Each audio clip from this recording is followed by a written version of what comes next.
Hello and welcome to episode 19 of season 2 of the Jumping the Rail podcast. This is Mark Rebin coming to you from Champaign, Illinois. And we got the whole team back together today. We got the bearded dragon, Gary Vasilio, is back with us today. Yay. And as Jazz always, hands. thrilled to be here.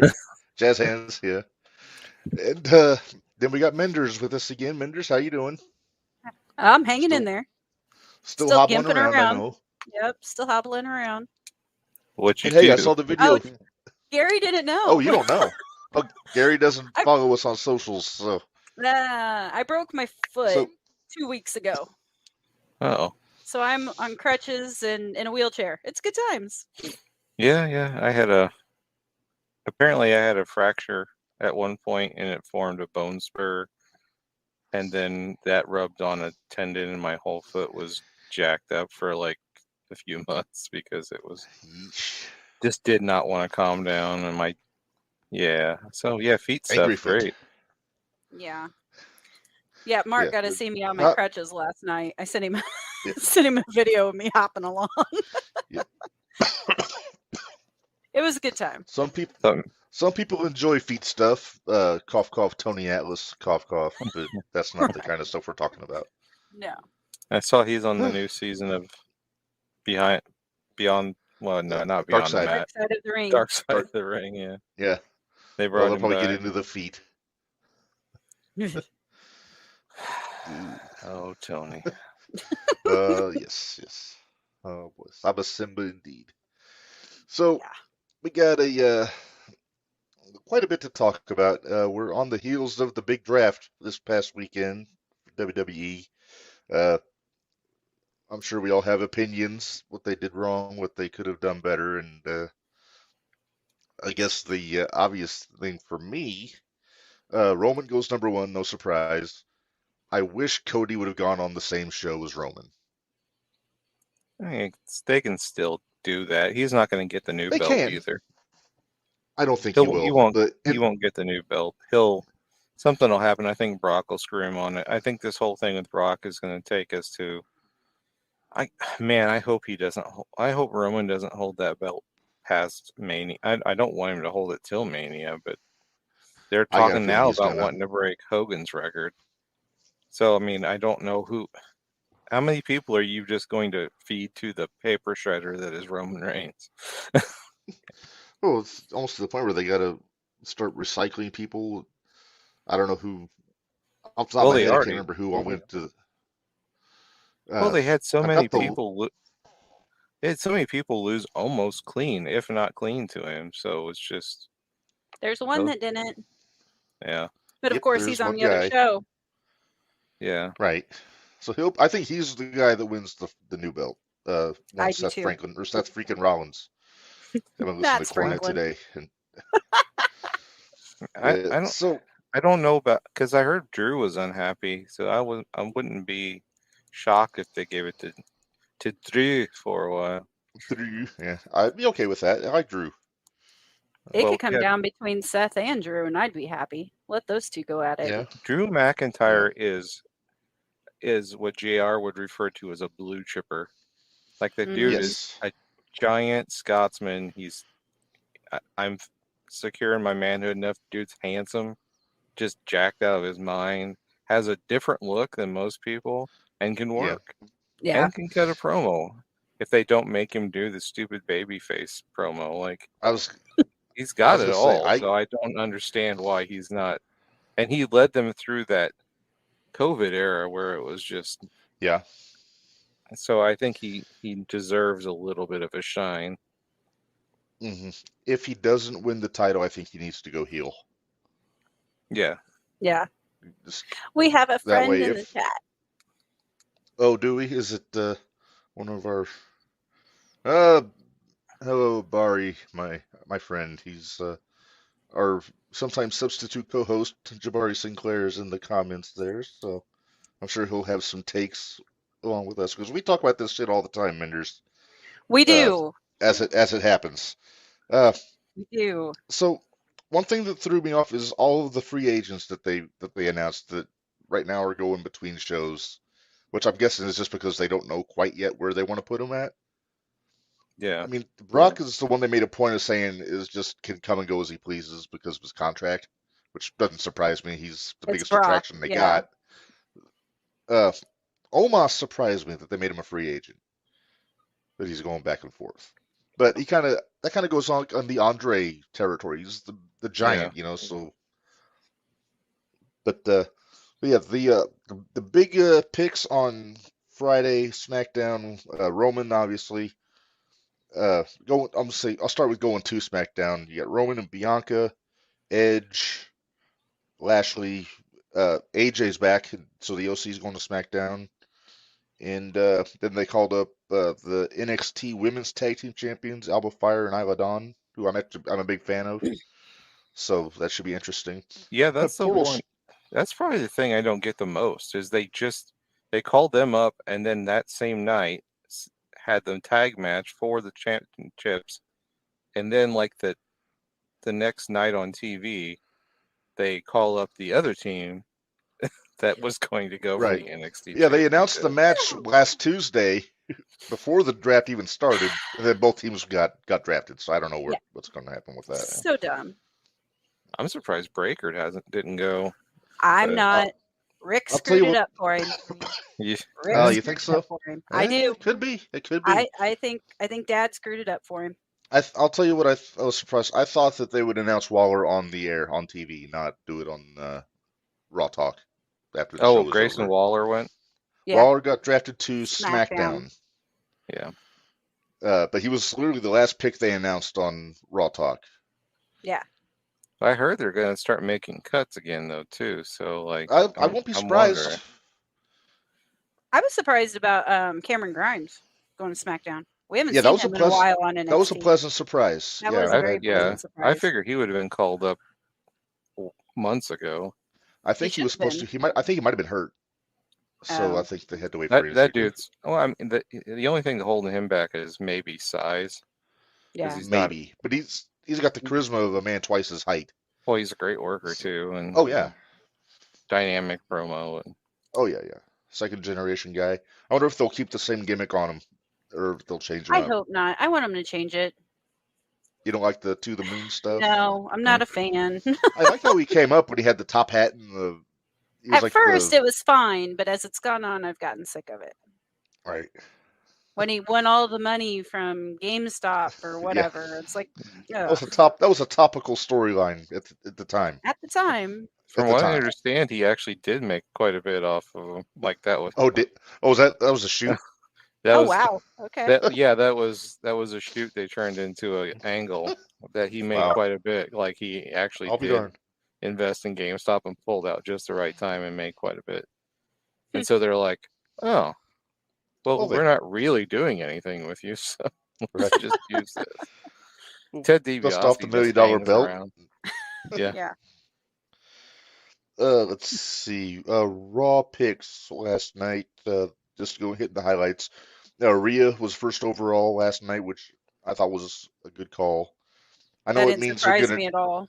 Are they doing a belt swap, or what's going to happen? I think they're doing the belt swap again. I don't like it, but I mean, it's not that big of a deal to me.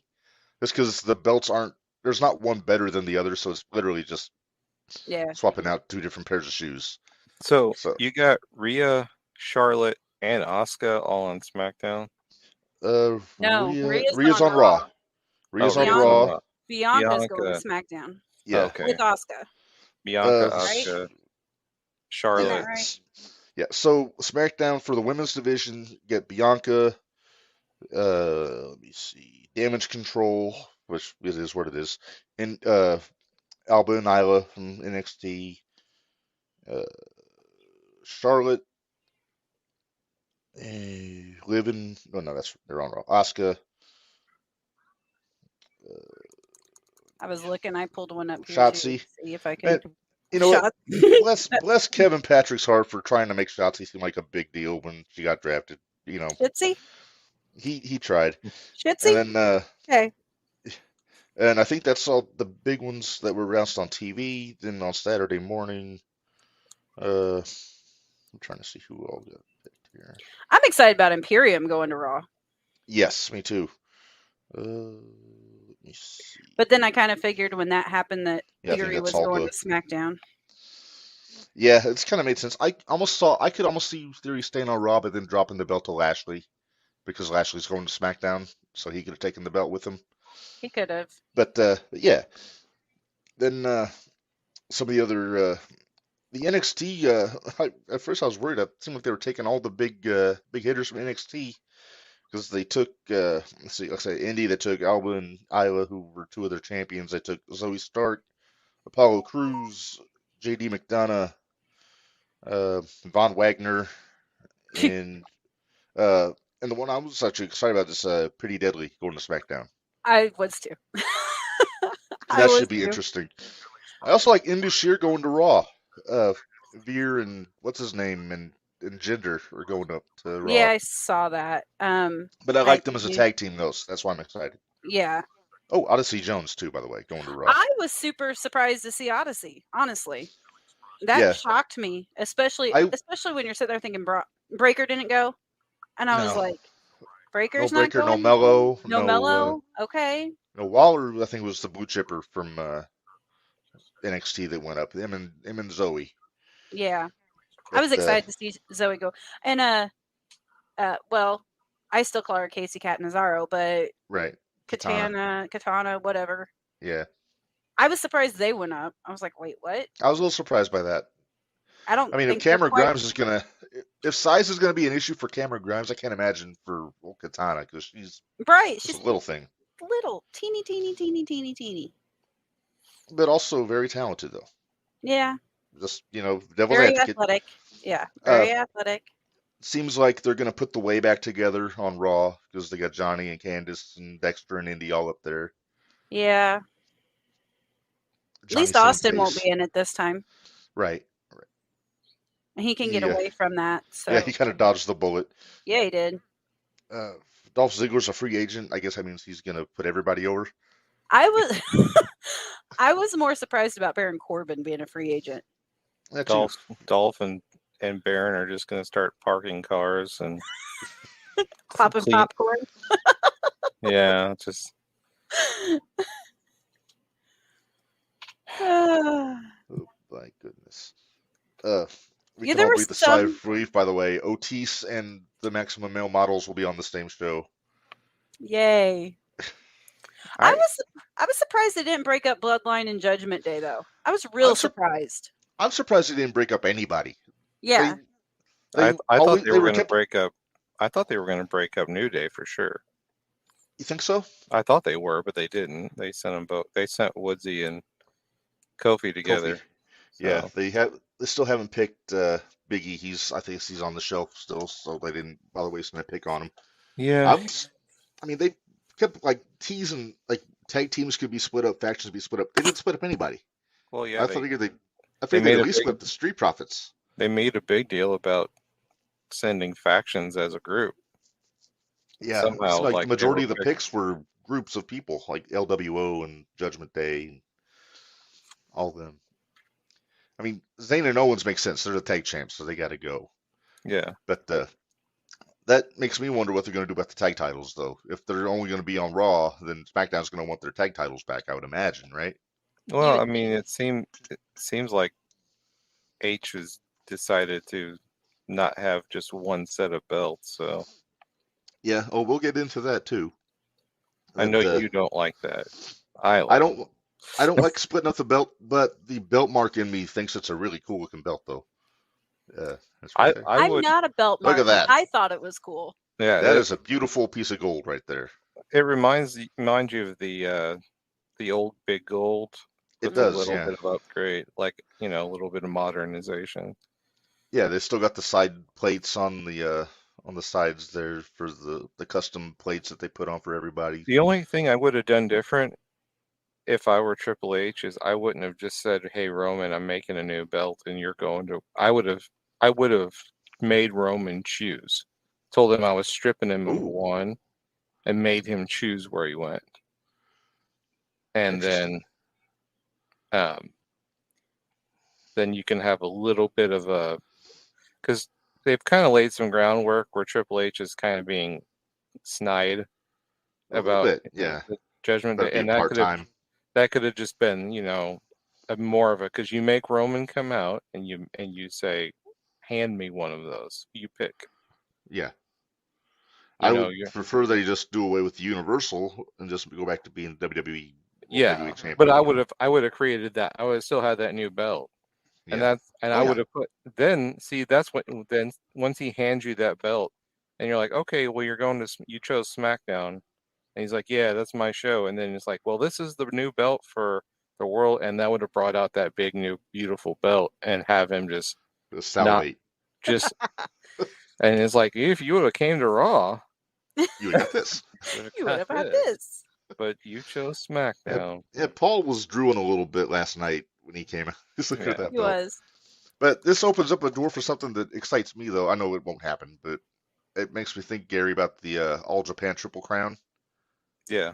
They could conceivably have their own Triple Crown in WWE now, if they wanted to. 3 belts? 3 belts, yeah. Yeah, no. I mean, they could have done it with NXT, too, but, no, they're keeping this separate. I've been listening. Dave LaGreca on Busted Open's been losing his mind over this, how bad it is, how Cody should have won at Mania, all this stuff. Good old Dave. Good old Dave. I don't think that he needs, like I've said before, I think wrestling falls into that wormhole sometimes of, if we didn't create it, it doesn't exist. Right. And Cody being gone on his own accord, starting AEW, doing all the things he's done, coming back, being so hot, and then tearing his pec and fighting through it. I think that was enough. I don't think you have to make him go through a bunch of other stuff. And quite frankly, you don't even have to have him hold the belt that long. In fact, you could have gave it back to Roman for all I care, with the help of Brock Lesnar or whatever, and then you screwed him. But at least you gave the fans that moment, and then that makes them salivate for him to get it back. But him getting just screwed and then not even getting a rematch. What if Cody had won at Mania, then lost the next night on Raw? Yeah, that would have been fine with me. I would have got some very good heat out of that one, and yeah, Cody still got to finish his story, but he's still going through the hard times, like Dusty did. Yeah. My question is, the thing that crossed my mind listening to LaGreca blow his stack for the last month about Cody losing at Mania, everybody's assuming that Cody's gonna win the World Heavyweight Championship. He better not. I think. That's, in my opinion, that's not finishing his story. I think his story has evolved. It's not the belt anymore. It's Roman. Mm-hmm. Because at this point, Roman is bigger than those 2 belts that he's carrying around. Yeah. So I think Roman is the mountaintop right now. Yeah, Roman will get busy probably with AJ or somebody for a while, and then they'll end up. AJ? And then I don't know if you have Cody go back-to-back years winning the Rumble, or if you have him win Elimination Chamber or something, get him back into the Mania picture. I would have him win the Rumble, but I'd have him win for number 1.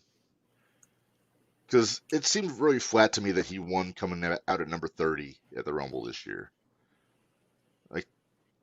You didn't get the struggle from Cody during the build-up was so short between the Rumble and Mania. I think if he hadn't gotten hurt, they could have built that. They probably would have started at SummerSlam and moved and started building from there. Yeah. But, it just seemed rushed to me to have him win at Mania this year, so I'm glad they didn't do it. Another thought, what about a Money in the Bank type situation? Oh, well, yeah, I forgot about Money in the Bank. You could always do Money in the Bank.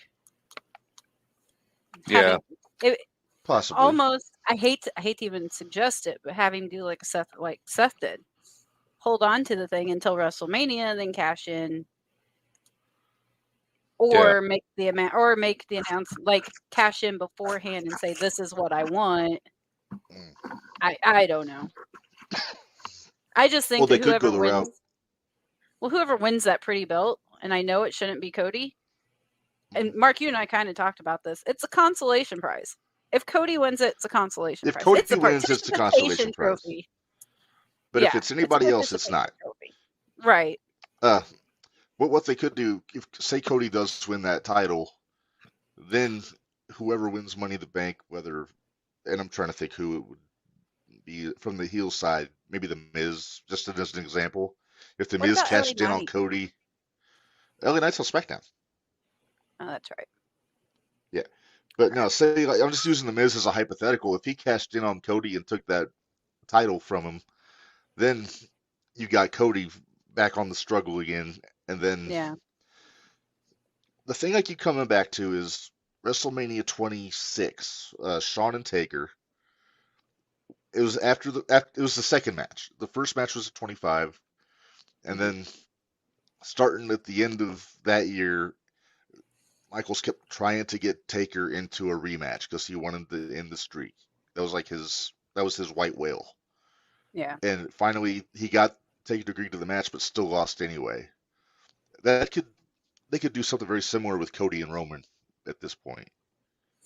Well, so I mean, even if Cody doesn't win the Rumble, he could still do that, just kind of get in his head a little bit.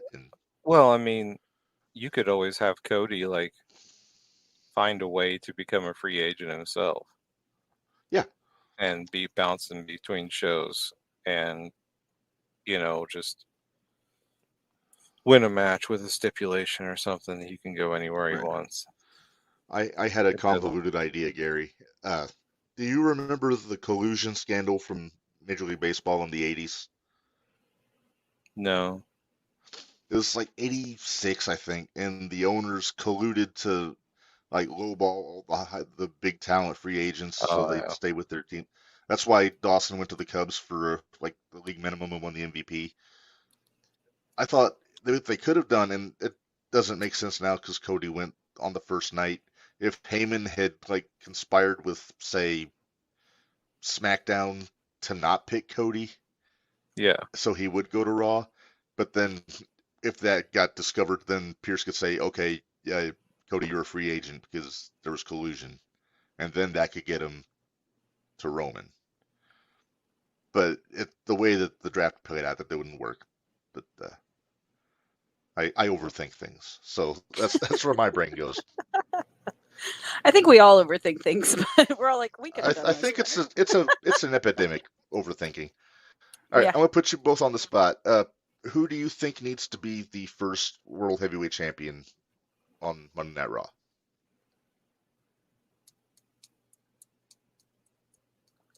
I said it earlier. I think Seth. Okay. Yes, I mean, Seth are true. Well, I look at Seth, and you think of how many times, and I'm taking some of this from a friend of ours, AJ, had said in the chat we were having earlier. How many times, how hard Seth works. He can work with anybody. He can put anybody over with still going over. And I really think to make that belt relevant, you're going to have to put it on Seth, which is right now the hugest babyface on Raw. I mean, I know there's Cody, but I don't feel like everybody's behind them though yet. I mean, I know they're cheering him and things like that, but I don't think everybody's behind him, especially since he lost at WrestleMania. Yeah. I think the thing that has to happen is it has to go on somebody that Roman hasn't beat yet. Right. And he hasn't beat Seth. That's the thing and Seth has not lost to Roman. He won by DQ the Rumble last year. And I think that's almost seems like that's what they're building to for Mania next year is Seth and Roman. Just from that exchange between Paul and Seth last night. I'd be perfectly fine with that, honestly. I wouldn't mind seeing it again, and I feel like those two could go toe to toe, and you're not going to have, and it could go either way. They can make you believe that it's not going to be quote unquote predetermined, but I'll do you one better. I'll bet Seth can pull a decent match out of Omos on Saturday. Probably. One can only hope. Because Seth's going to bump like $1 million for him. Well, I mean, all over the place. A broken watch is right twice a day, Mark. Oh, I know. I have a broken clock on my wall back behind me that has not worked in probably 20 years. But it's a family heirloom, so I keep it up on the wall. Yeah. But, so I think it's overall kind of unanimous that Seth pretty much is the choice, but Drew is right up there. Yeah. Because Drew deserves to get that moment with the fans where he gets something. I think maybe they'll have Drew take the belt off of Gunther and have Seth win the big belt, and then maybe Drew and Seth at Mania. I think they'll have Gunther take the belt back off of Drew or something like that, because I don't think he's quite ready for the main event run. I mean, he's good, but I just don't think they're looking at him to. I think as soon as he drops that IC title, he's going to be right in that main event picture for the world title. But yeah, I can see them waiting to pull the trigger on Gunther with the world title, though. Although can you imagine the dancing we'll see from Gunther if he wins the title, Minderz? If it's as creepy as what his wedding dancing was, I'm scared. That was so scary. I was not used to seeing the pictures and all that stuff online yesterday. I'm not used to seeing Gunther enjoy life or experience joy. Right? So it was kind of unsettling. It was a little unsettling. Barry chiming in. Seth is the only guy that makes sense to belt. I didn't think he used belt as a verb. There you go. Sounds good. Barry does all the time. I'm used to it. Yes. All right. I got one more topic I want to get into before we get into the big fantasy draft that we're going to do today, which was very exciting. I can tell Gary's very excited about it. But going to AEW for a minute. So do we have to? The land of the land of I told you so. Pretty much.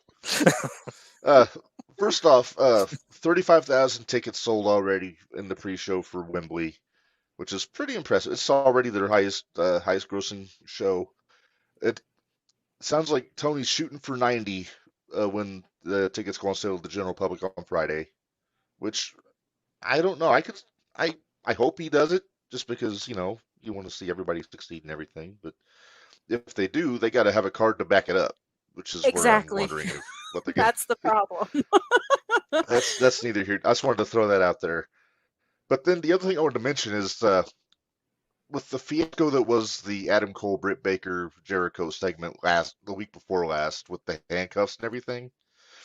And Britt got tuned up by the Outcasts. I can tell Minderz, I think you threw up in your mouth a little bit. A little bit. So the next week, Paige. I keep saying Paige. It's Soraya. That's her real name. It's Soraya and Tony and Ruby they were sporting a new T-shirt last Wednesday. And here it is. You see the aforementioned tuned up Britt Baker there with the black eye and everything. And I have to wonder if that's. And I know the AEW diehards know what happened, like the explanation for the picture. Oh, there's. How do you wear that shirt out in public and explain that to somebody who doesn't know wrestling or doesn't watch AEW? I don't know. It just seems like they'll put anything on a T-shirt these days in AEW.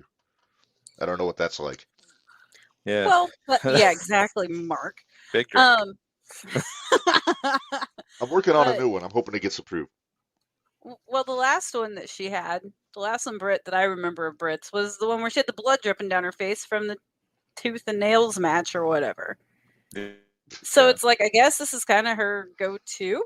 I don't know. She's almost a hardcore chick in AEW, but even so, that picture looks like a shot that the police would take in a domestic violence investigation for their files. So yeah, to Joe Sixpack, who doesn't watch professional wrestling, I gotta wonder what their opinion would be if they saw somebody walk around with that T-shirt on. And it kind of reminds me a little bit like if she were like flipping off the camera, they could have really pulled off the Johnny Cash photo with that. Oh yeah, and that would have been, I think, that would have sold more, like her just with the black eye, kind of flipping off the camera, and basically, screw you guys, I'm still here type thing. I think that would have. Yeah. I think that would have worked much better than just the black eye picture. Yeah, that leaves too much room for judgment and criticism. And Minderz, you and I know we're both T-shirt marks and everything like that, but yeah, it just seems like they'll put anything on a T-shirt in AEW these days. You think? I do, especially whenever Jericho trips on a new catchphrase, and that winds up. You're making my head hurt, Mark. Well, I think I'm it's just sorry. like, I think that market is so. It used to be you had to print X amount of shirts, and now that market is more of like a Saturated. boutique market. Yeah. So like, if somebody's like, oh well, we want a bunch of these shirts. Well, you have places that will just print you that many. Yeah. And I think that's why they do it. It's pretty win-win, I would imagine at this point. They're not paying a whole lot because I mean, Pro Wrestling Tees or wherever they get them or subsidiaries, or they're making tons of shirts all the time. So they're, it's not like they're just.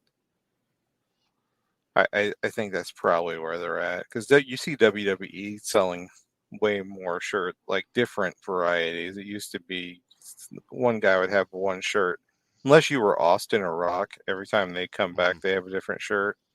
Most Cena. Everybody, yeah, Cena, a different color. Yeah, same thing. Different the whole color. rainbow. Same shirt, same shirt, but just purple. Right. This one has the Boston Celtics logo on it. But we'll make it green. Same move set, but with a salute. It's yes. That's John Cena. I'll do a stunner off the ropes. That'll be different.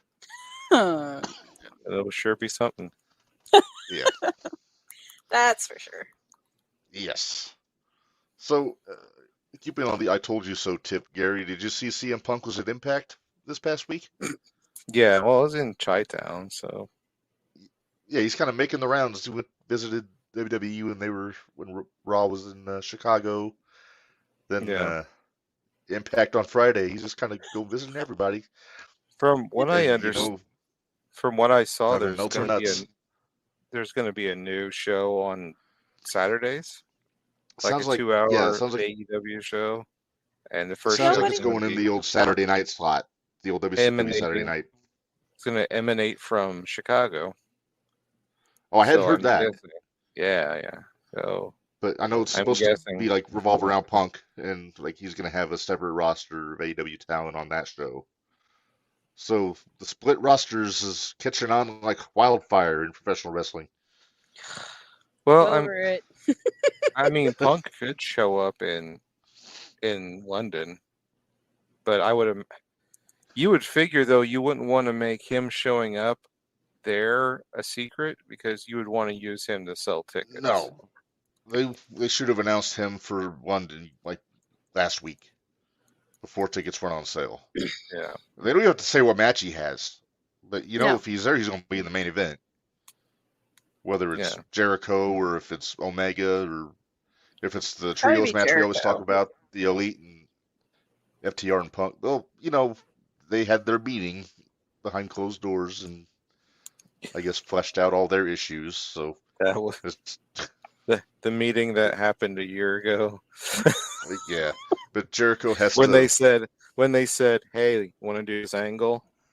Yeah. Well, Jericho finds somebody that's got a little juice. He's got to suck the juice right out.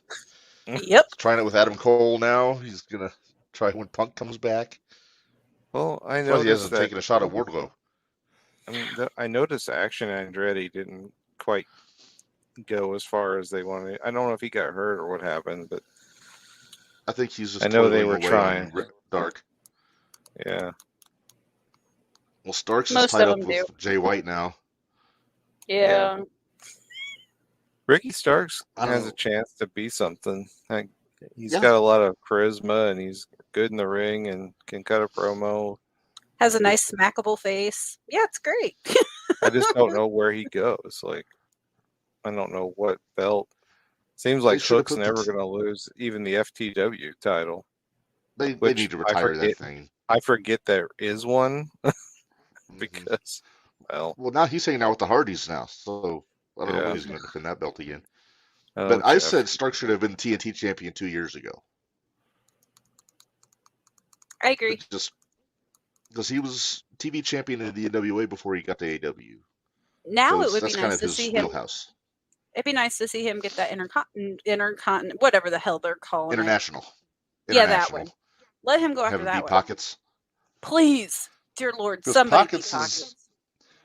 Because they're killing every credible challenger by having them job out to Pockets every week. Sorry, Orange Lethal, Cassidy, for Jarrett. those that don't know. Yeah, our little Orange dog Pockets, Cassidy. as Jim Cornette calls them. Our little dog Pockets. Because he beat Bandito last week in a pretty good match. Bandito was really good.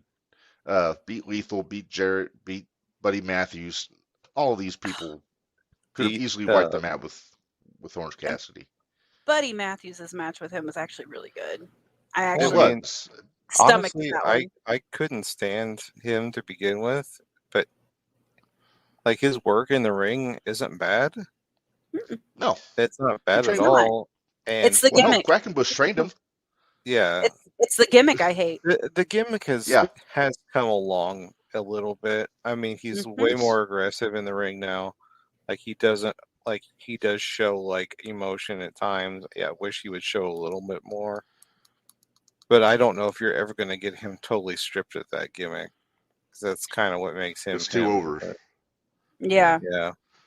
Thanks, Con. Yeah, it's just he's kind of like their version, I think, right now of John Cena.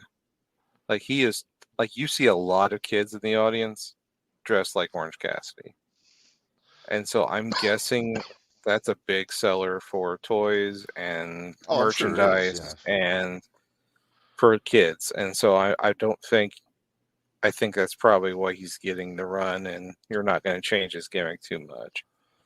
So I just hope he's not the guy that they picked to beat MJF. No.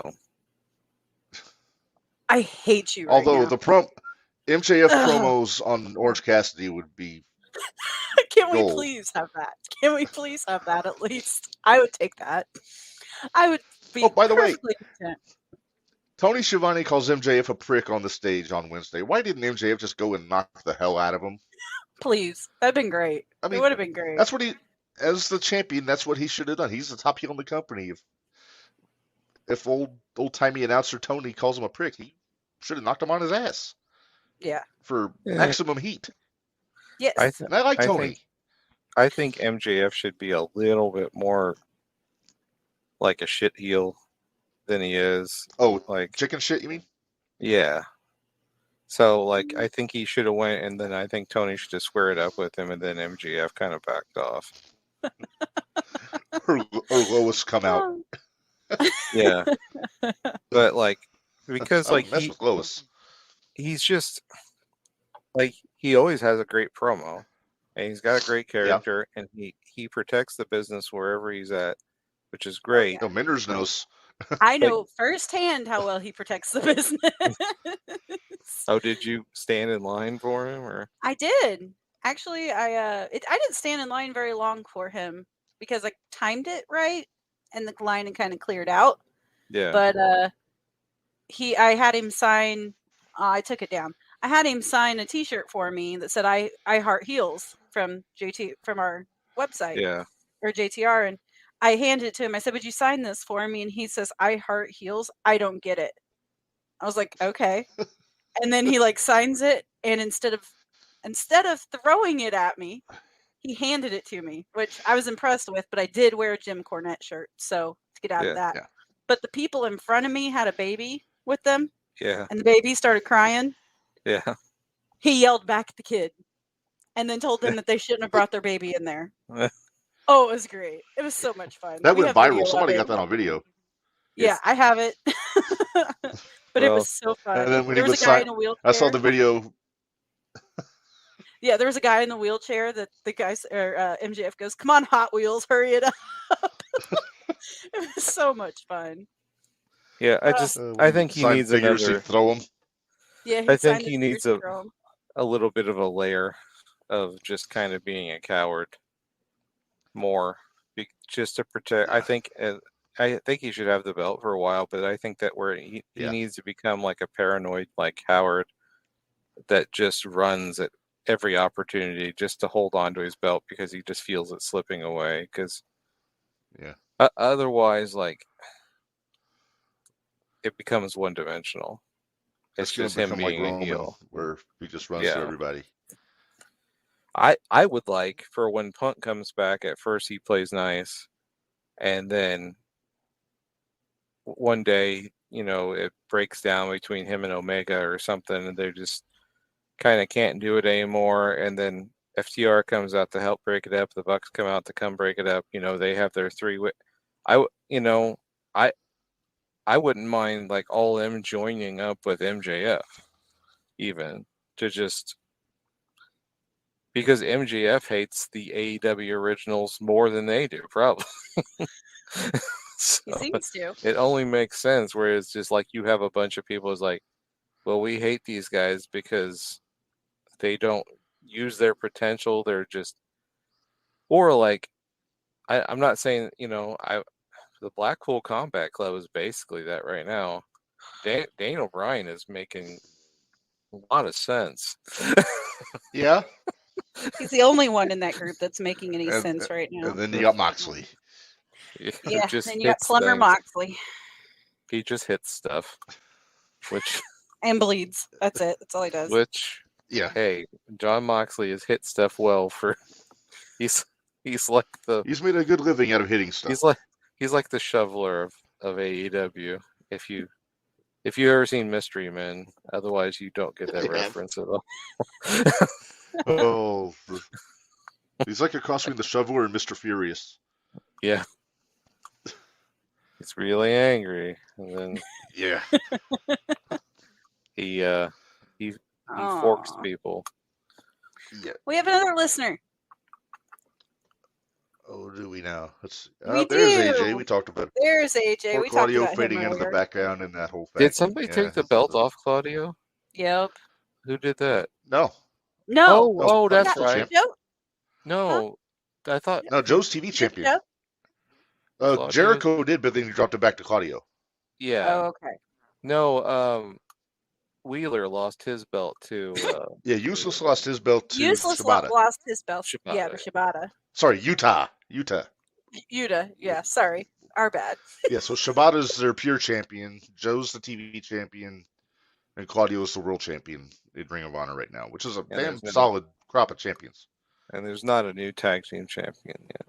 They're going to do that tournament. Lucha Brothers. Yeah, there is. Lucha Brothers won the ladder match. Lucha Brothers. Yeah. They won the match. Where they shattered the dude's That's the one where.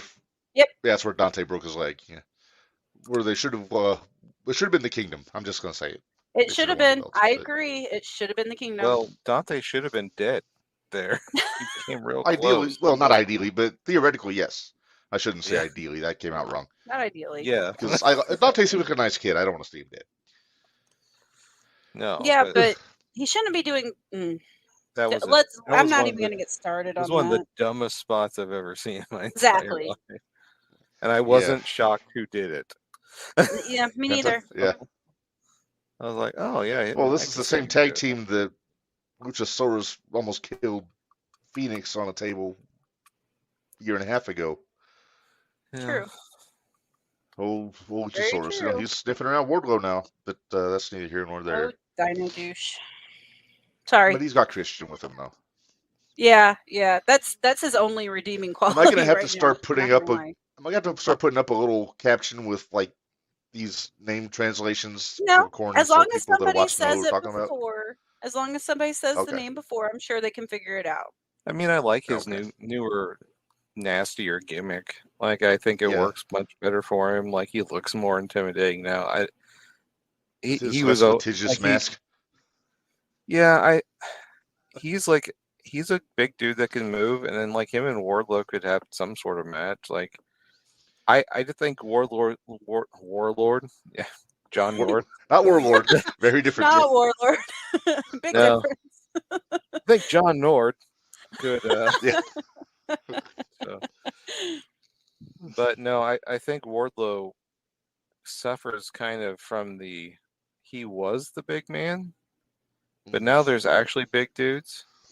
Like, I wouldn't mind, like, because Big Show had said something about because he just had another surgery or something, and even if it wasn't a long run, it would be good to work with him. Make him But less that's green. the problem. The problem with that is Big Show is actually a big man. Like Wardlow is probably what is he 6'5" maybe? 6'4", 6'3", maybe. Yeah. I mean, he's a big, strong Wardlow dude. 5 times quickly. And I think he's got a bright future, but he needs somebody to pull that out of him.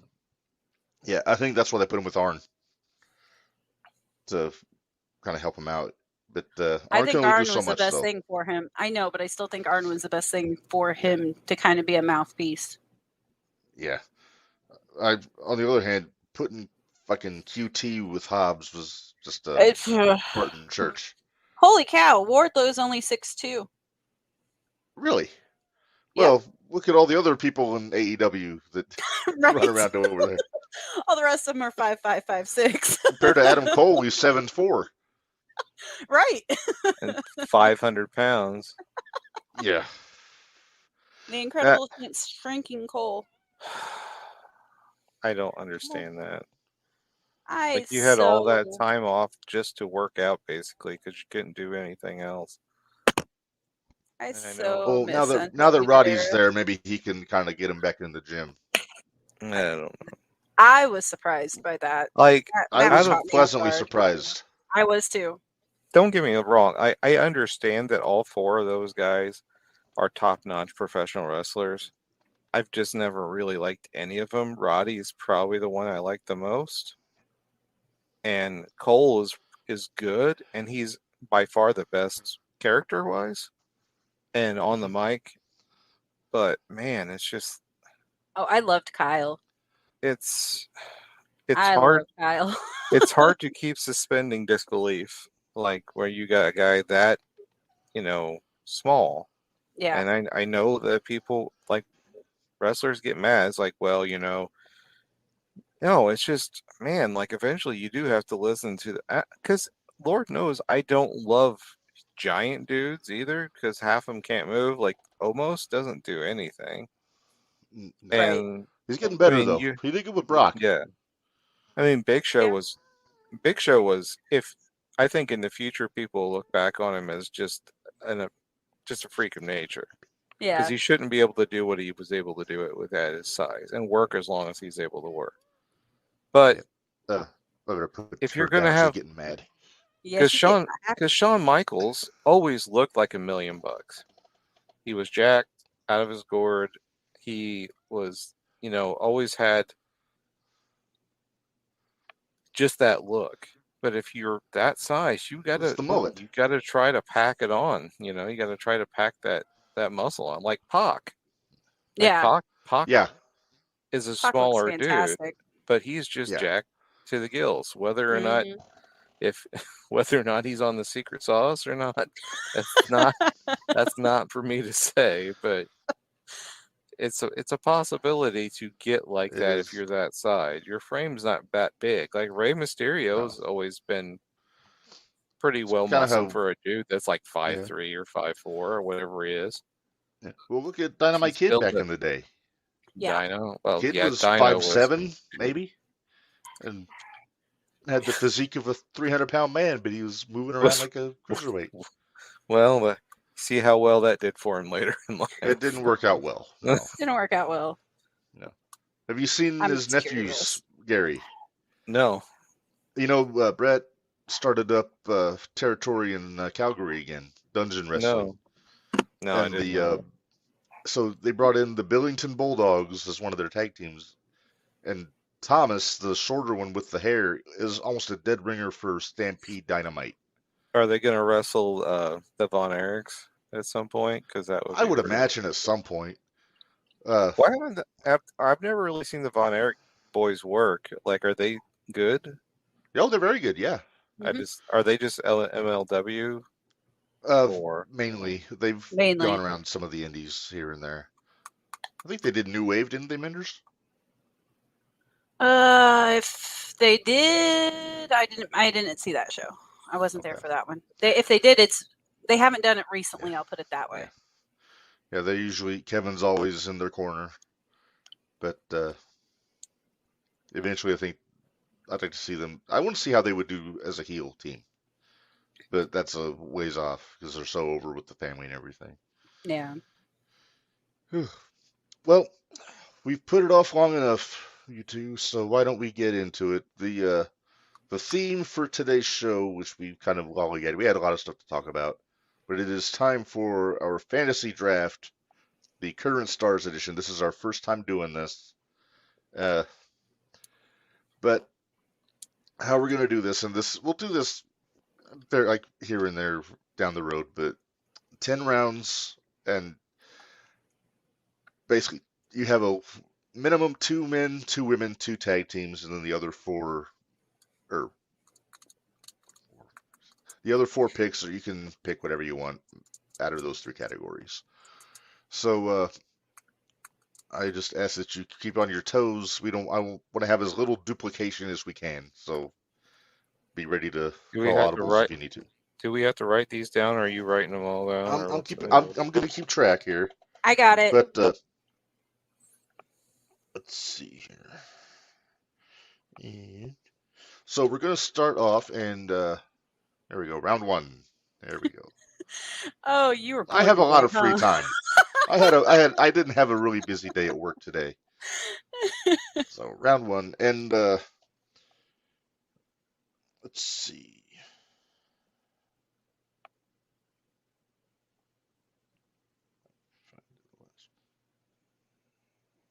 There we go. Who gets to go first, Mark?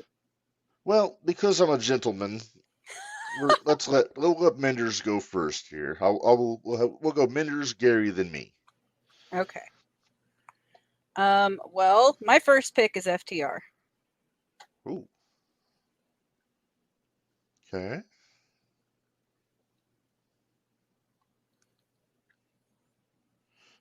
Now defend your pick. Defend my pick. It's FTR. What do I need to defend? They're the best tag team right now, in my opinion. Cool. And I want them on my show. Fair enough. AEW tag champs. They signed the big new contract and then immediately lost to Jarrett and Lethal on TV. Yeah. In singles, mind you, singles. This is the thing, though.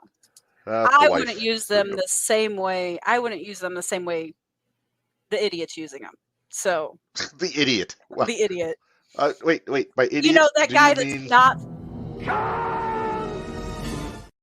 That guy that's not from Champaign. Remember? Oh, Mr. I forgot where I came from, Tony Khan. Yep, I may have flown off the handle a little bit last Wednesday when he pulled that shit. But you weren't the only one. I think I messaged you and said, "Did he just say that?" You're not from Champaign, Mark. Why were you so upset? It's not like he's from Muncie. He didn't say hometown. He said home state of Florida. He said home state of Florida. Well, he lives in Florida. But that's not his home state.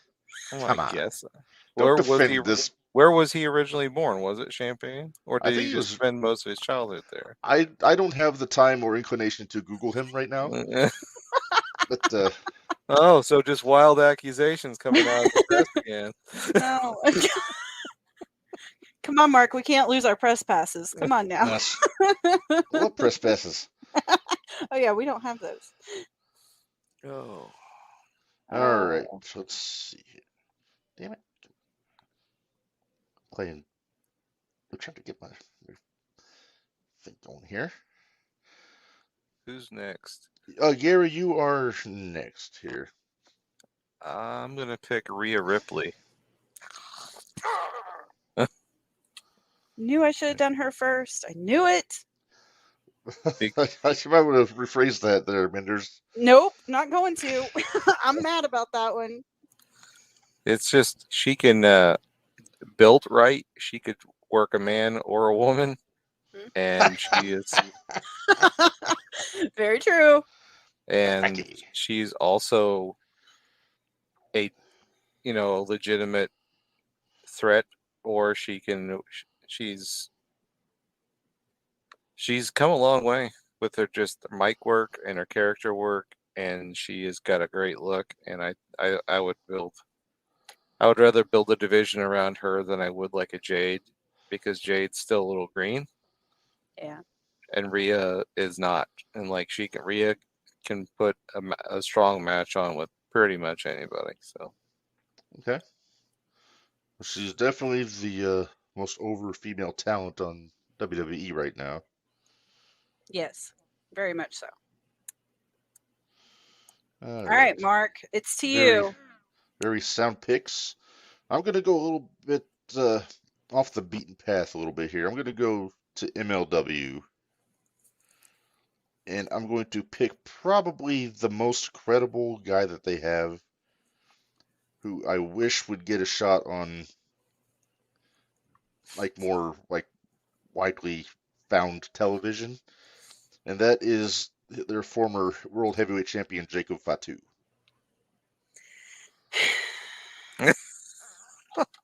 Minderz. Oh, she's gonna lose your number. I don't think she has my number. We just do everything on Messenger. No, I don't think I do, actually. Everything's on Messenger. It's all right. I mean, come on. This guy, he's the whole package. Yeah. If he seems more like Umaga's son than the kid in Booker's school right now that's training. Because if you look for Samoan Savage, that's the guy that comes to mind when you think about it. It's not Solo. If you want a Samoan enforcer, you get Jacob Fatu. You don't get Solo Sikoa. Right. And that's not a knock on Solo either. It's not a knock on Solo. All right. Okay. So as I hoped, we have not you have not copied any of my answers so far. So let's see, Minderz, we are going to go to you for make it my graphic. Round 2. There we go. AJ made a good point in the chat. What did he say here? In a perfect world, Jacob Fatu would be in Solo's spot. I 100% agree. All right, Minderz, your second pick, please. Well, I'm going to just go ahead and get my 2 tag teams out of the way. Okay. I'm going to take Gallus. Damn you. You got me. I got you. But yeah, I'm going to take Gallus. NXT, they're 2 of my favorite.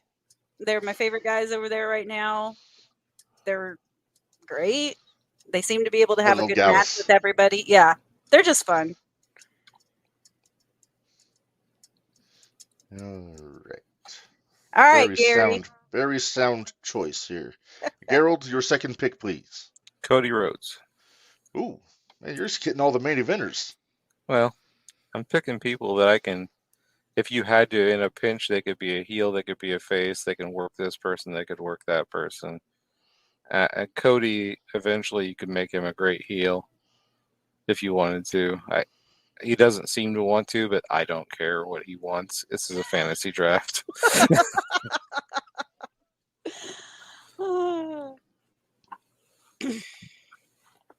All right. I can't argue with that. I mean, he's over like Rover. They like to sing a song and all that stuff. All right. I'm going to go to the tag teams myself because I've got a feeling that you're going to take this one, Minderz, because I know you. I already got 2. I can't. I already got 2. Well, okay. But you might kick yourself for not picking this one. I'm going with the Kingdom. No, they were on my list of possibilities. That was if you stole Gallus from me before I got Gallus. I love the Kingdom, so I'm right there with you. I understand that one. Yeah. They should have won the ROH belts. Yeah. They had a good run in Impact, too, with the Honor No More stuff. But yeah, it's one of those things where it's just, I mean, as far as like just a solid team, I mean, there's not a whole lot more solid than those 2 guys. Yeah. All right. And we're moving right along, which is probably a good thing because we're already an hour into this show. All right. It is time for round 3 here. So Minderz, we are to you. I'm taking my boy. I'm taking MJF. I want MJF. I love his heel work. I couldn't see my roster without him. I mean, it's how do you argue? I mean, yeah, he's the best thing on AEW right now. He's the best decision Tony made so far in his booking strategies is putting that world title on MJF. And we'll see what happens come 2024. Yeah. It's like, there's a bidding war in 2024. I hope so. Yes. The only thing is, I'm afraid he'll get lost at WWE. Well, yeah. I don't know if he will. I don't think he would let them lose him. Well, they like to break toys. Now, only if they're not broke, Gary.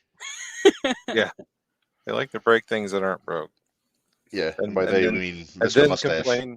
And then complain they're broke. And then throw them away because they're broke. Yep, good old Vince McMustache. That's his go-to. Oh. So, Gerald, your third pick, please. This will be... this will probably surprise you guys, but it'll be the New Day. Oh, the New Day. Interesting. Because not only are they a multi-time tag team champ, but you also have, even if Big E doesn't come back, you have an ex-world champion. And I would imagine Woodsy will win like the U.S. or the Intercontinental at some point. Oh, he has to. He was king of the ring. They can cut promos. They can be heels if you need them to. They can be faces. So they fill a lot of spots. Because you already took FTR. So sorry. Oh, that's all right. A fine choice indeed. I am going to go back to the fellas here and pick a guy who not only is he being underused presently by our favorite Tony, I've thought he's been underused since the day they signed him, and that's Jay Lethal. Okay. Also a nice guy. I met him at the expo. But, I mean, come on. Aside his finish aside, Gary, and I know that's what you're thinking. I mean, he's so good at everything. I like AJ's comment. Sorry, I'm over here chuckling about it. Gary's brand. I'm putting this up on the screen. Gary's brand would be selling a shitload of merch off those first 3 picks alone. Yeah, he is not wrong. He's not. Or is it's good shit, pal. Oh, and Mark, instead of the Von Erichs over at New Wave was the Von Englands. So that you might have had the name confused.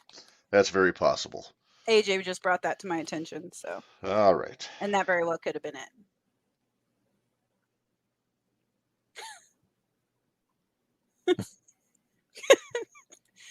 All right. So, moving on, we are to round 4. And we're moving along nicely here. So, Minderz, your next pick, please. This might surprise you a little bit. Jimmy Carrot. No, you wouldn't let me use Independence.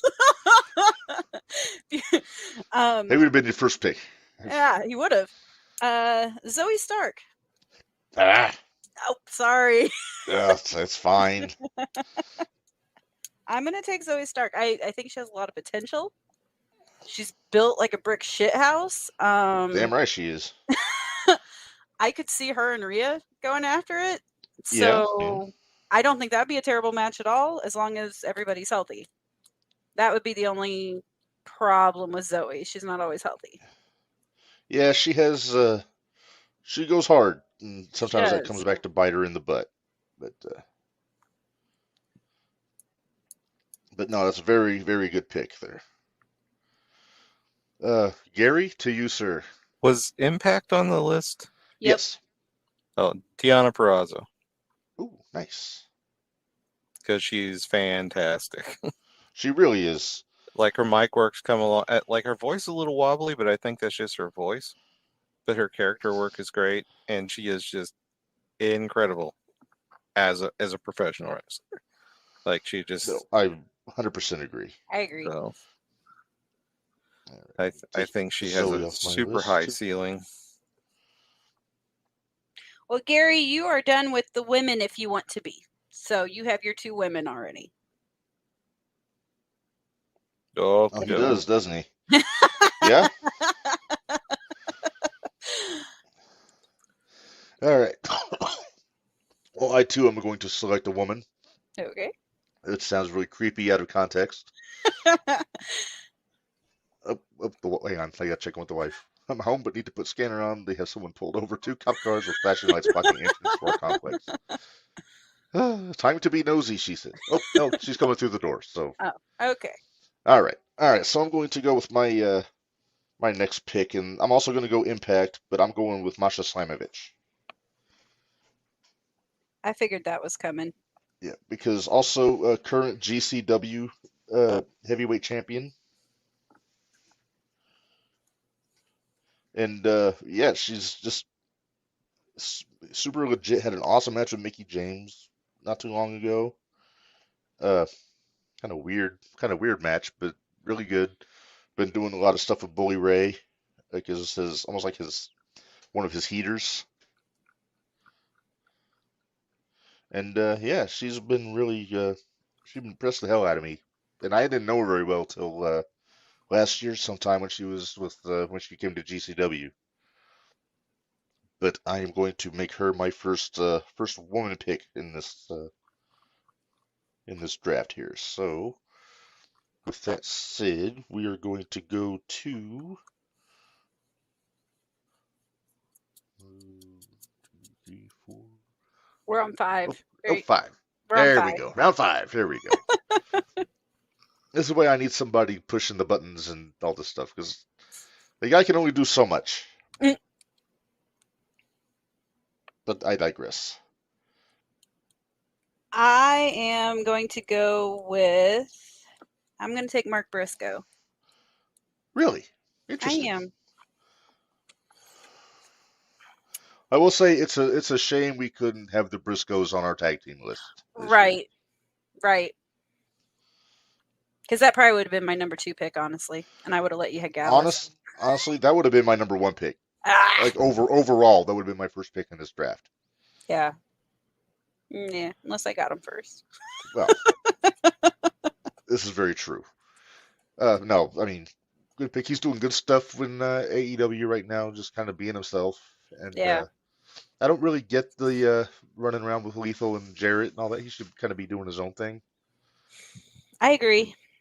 Like I said, most of these people I picked because I know what they've done in the past, and I know how much better it could be than what they're being used for right now. Sure. All right. Gary, your 5th pick, please. Bryan Danielson. Daniel Bryan. Damn, his long name. Right? All right. That's just kind of a no-brainer in my opinion. Yeah, I'll say I was asking you to defend your pick, but I mean, who am I kidding? Yeah, exactly. He very well, right at this moment, could be the best professional wrestler in the world. Like, it's a week-to-week thing, but like, yeah, his MGF had a big part in it, but that Iron Man match was about 1,000 times better than it should have been, and I was super impressed with it. And his character work, like, he's kind of becoming almost like the Big Show, though, where it's like every other week he's a heel, then he's a face. But it does show that he has range, and I do enjoy him more as a heel because he's a very like West Coast like elite type heel where he's just I'm better than you, and he doesn't even have to give a reason. It's just because I am.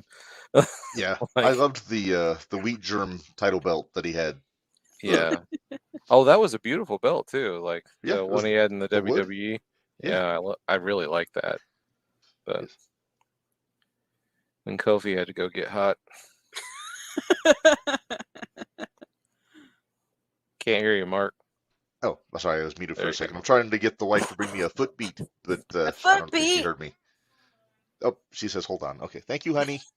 But A no, foot beat. Vince hates it when people get over on their own without the machine helping them out. Yeah. Yeah. All right, so I'm going to pick what? Sorry. Oh, we have comments. Hang on, let me go up here. I'll put that on the. I'd smoke that hemp build. He would. Honey.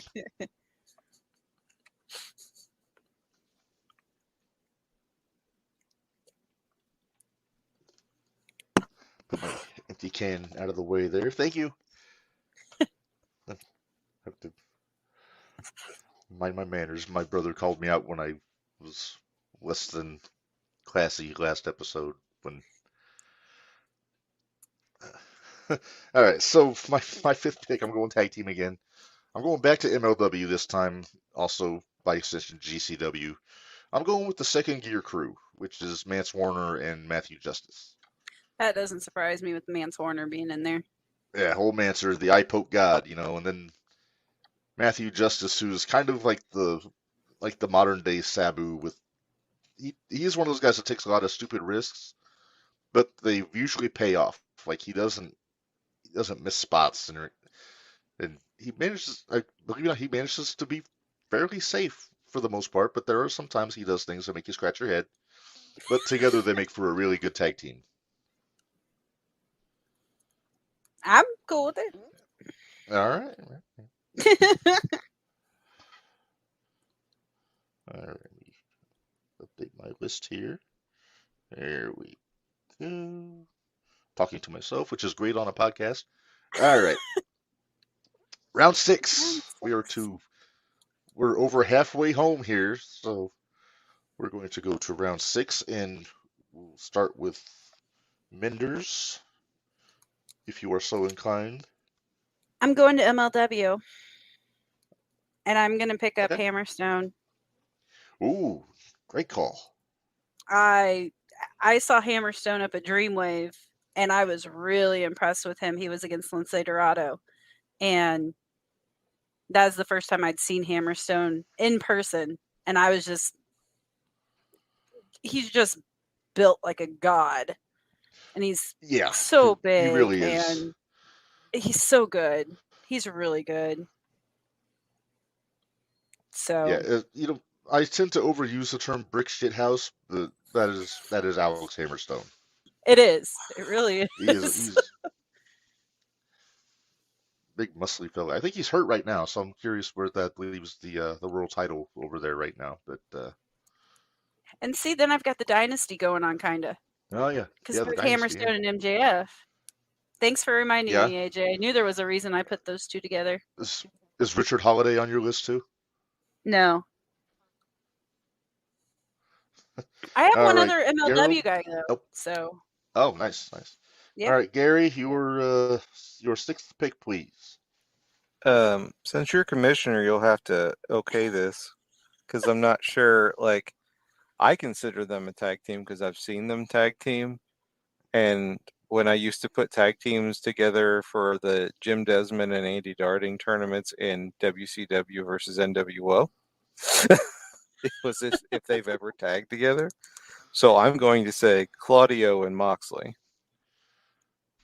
They've tagged in AEW. They're in a group. Yeah. Yep. I get value out of that. I'm just gonna put you do. I'm just gonna put BCC down here because yeah. Oh, you did it right, Mark. I'm so proud. All you need is Yuta, and you have the whole group, Gary. Yeah. All right.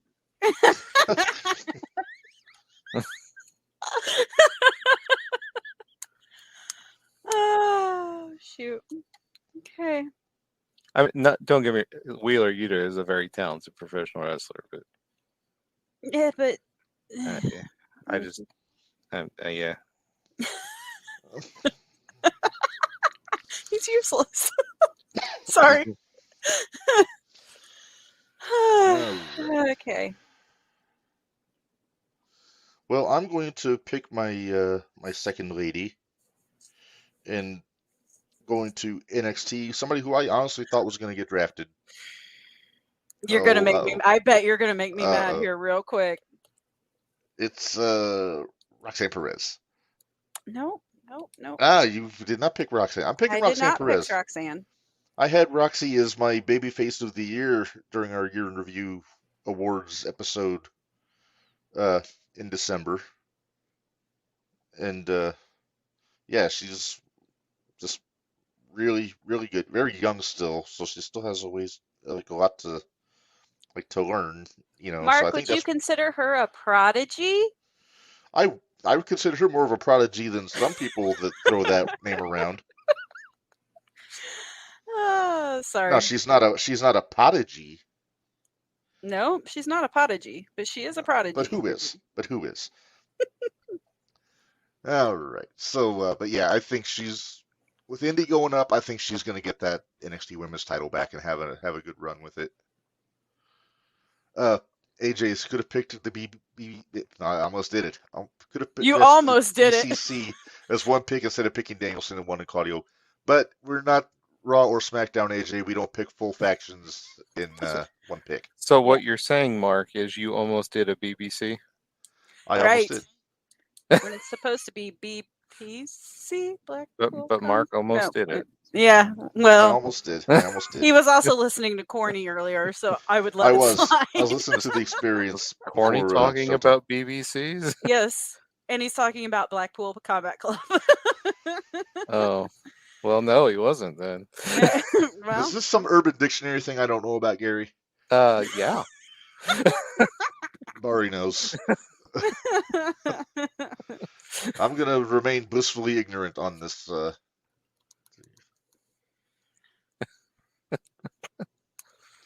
All right. Well, it is time for round number 7.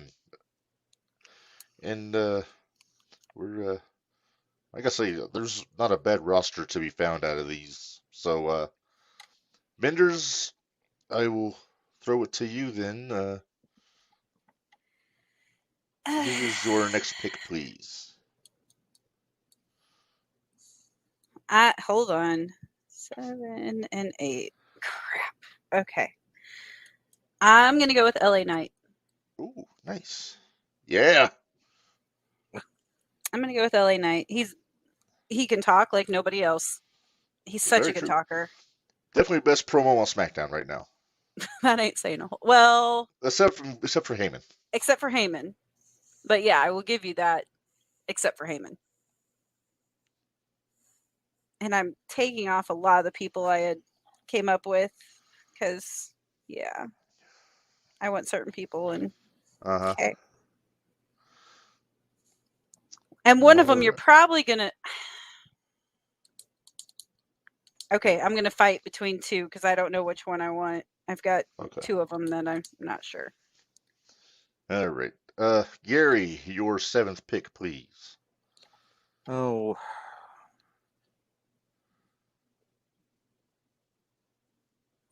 Well, I'm torn, but I would actually probably still, and I'm going to do it just because I'm a Mark, but Christian. Okay.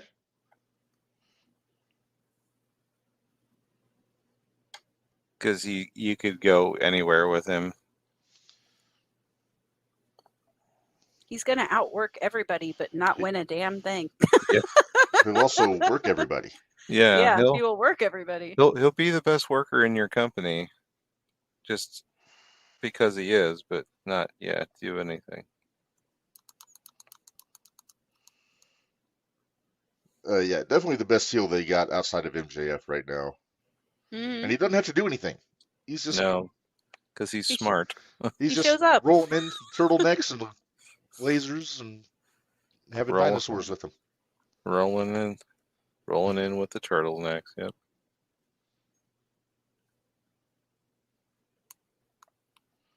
Very nice. Good pick. All right.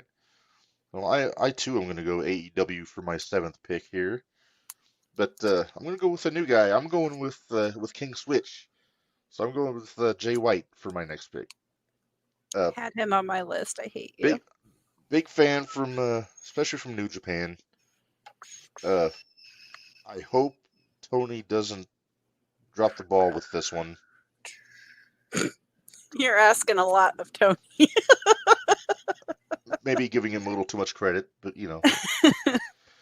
I know I've heard Corny say he doesn't really get the allure of Jay White yet.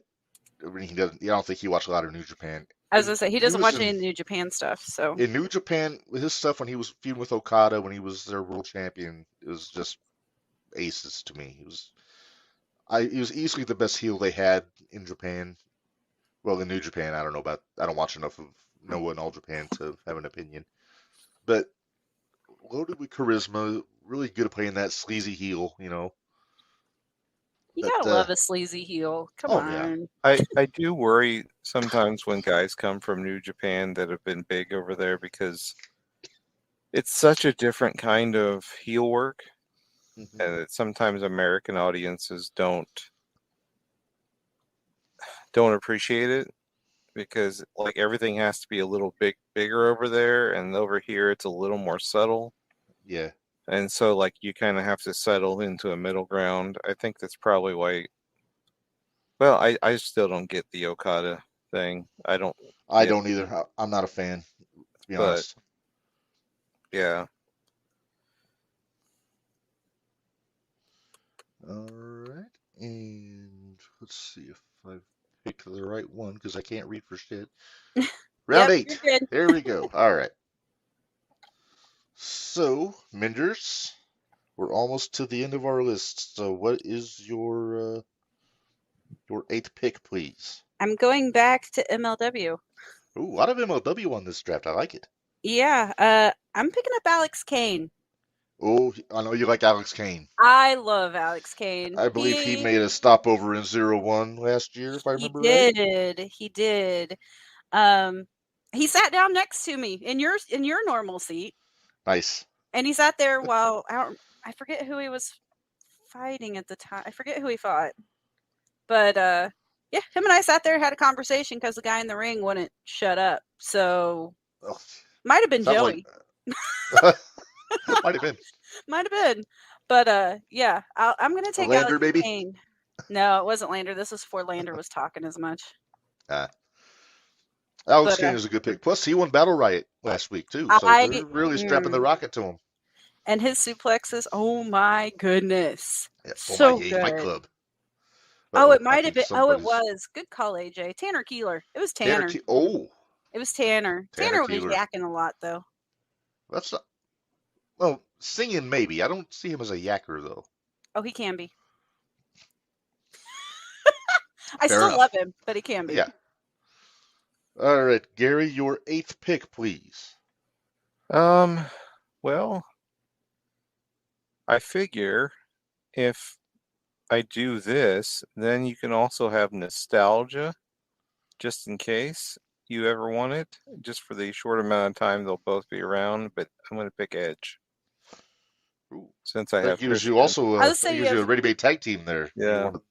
So you have the nostalgia of E&C coming back together. And Edge, like, if you'd have asked me before, especially before like the E&C podcast, because I didn't really start liking Edge at all till that. I love that podcast. And I loved Christian even more after that podcast. And the E&C show like was great.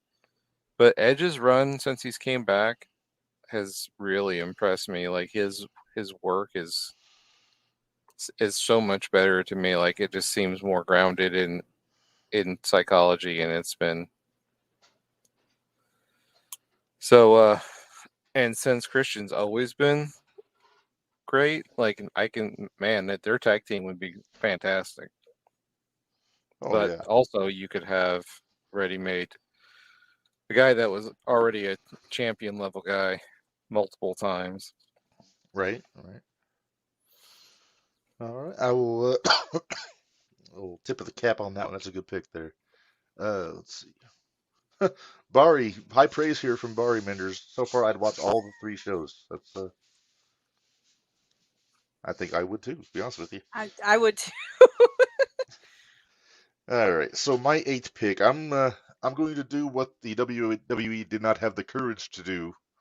I'm splitting up a tag team here. Okay. So my 8th pick, I'm picking Montez Ford. Of course, of the Street Profits, because good Lord, everything he does, he's gonna be a megastar sooner than later.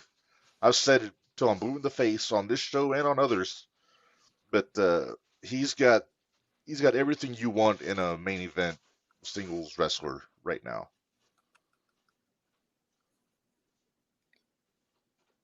He does.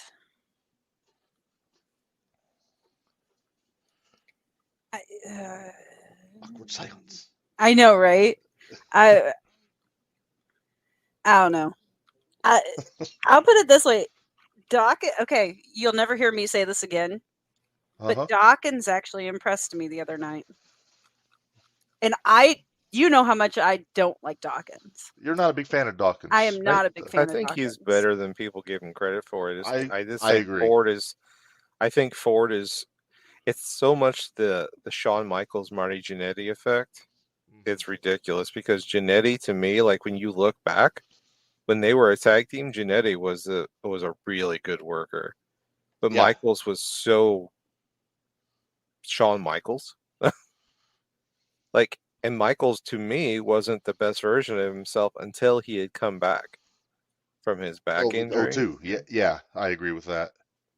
And in 2002, like Michaels became just, he's got to be on everybody's top 5 if you're just looking at just workability. Like he's just insanely good. But like in the early days, Marty Jannetty could work circles around him. Oh yeah. I'm not saying Dawkins can work circles around Ford, but Dawkins I think is better, but just by the sheer like how good Ford is. Yeah. Ford is literally leaps and bounds above Dawkins. Yeah. But everything he does, I think Montez might be the most exciting guy on the roster in general right now. Which I know is kind of a big statement, but I don't know. That's just me. Moving on. Here we go. Round number 9. Minderz, are you ready? Sure. All right.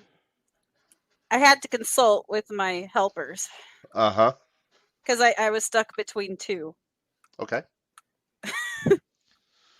AJ. A different chat.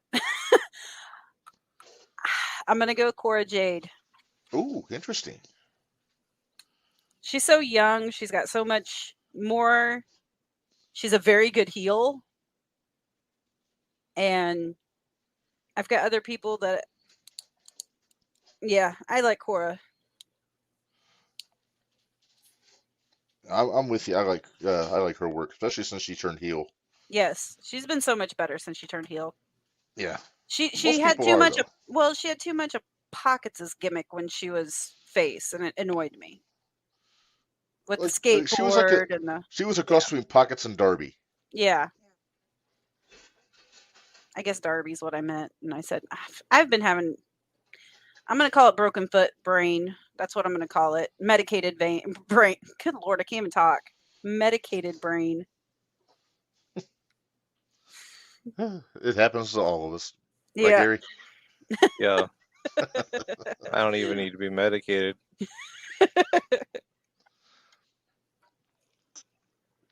All right. Gerald, your 9th pick, please. Oh, I'm stuck between thinking about who is a bigger draw and who was the better overall. And one is leaps and bounds better in the ring, but the other one is for some reason a bigger draw, but I don't know. But I'm going to pick Charlotte Flair. Interesting. Because as much as I think she's gotten the belt too much. I also have to fully admit that she is just the total package at this point. It's ridiculous how good she's gotten and the things she can do in the ring, her toughness level. Like if the only nick I have about her was how reckless she can be at times. Mm-hmm. But I don't know. You put her in the ring with Rhea enough times, you probably beat the recklessness out of her. Right. That's the truth. But that match her and Rhea had at Mania was really good. Like it completely stole the show for me. And Charlotte narrowly avoided big problems with that. Yeah. But yeah, that was the only part, and what really convinced me, like looking back on it, was like Charlotte's ability to sell there at the end and not try to be like waking up and trying to salvage like, oh, I'm Charlotte Flair, I can't be pinned. No, she sold the way you're supposed to sell because that was that kind of match. So yeah, that's who I'm going with. All right. Sounds good. I like it. Keith Gibson is in the chat. Keith, my friend, hello, sir. Hi, Keith. I hope you recovered from our golfing on Sunday in the rain, and we got hailed on a little bit too, which is always fun. Oh. All right. Did he push Stacy out of the golf cart? No, she was in a different golf cart. Oh, okay. This gravity was the culprit on that one. But yeah, there you go. His back is sore. I don't blame you. I hear you. All right, so it's time for my number 9, and I might incur the wrath of one of our friends, Minderz. Uh-oh. But I'm going with the major players as a tag team unit, Cardona and Myers. Because number 1, Cardona is he's top 5 best heels in the business right now. And then Myers is just pound for pound, just a damn good worker, you know. And they make for a good tag team. And they've been doing some cool stuff in Impact and also elsewhere, you know, GCW and all the other indies that Cardona's the king of at the moment. But I figured this was coming. You figured that was coming? Mid Cardona, AJ says. He hates Cardona. He hates, as I understand, he hates Cardona with the passion of 1,000 suns. Oh, yes. Oh, yes. I have not heard him speak ill of anybody worse. That's part of the reason I picked him, because I wanted to see what AJ was going to say. All right. Oh, we popped Bari. Yeah, of course we did. All right. Well, we have come to that time. It is time for the 10th and final round of the fantasy draft. And right now, all three of us have picked some damn good rosters here, but I'm curious to see what you guys do for number 10, Minderz. I'll let you go first. Can we go backwards? I don't want to go first. Why? Oh, okay. Oh, AJ.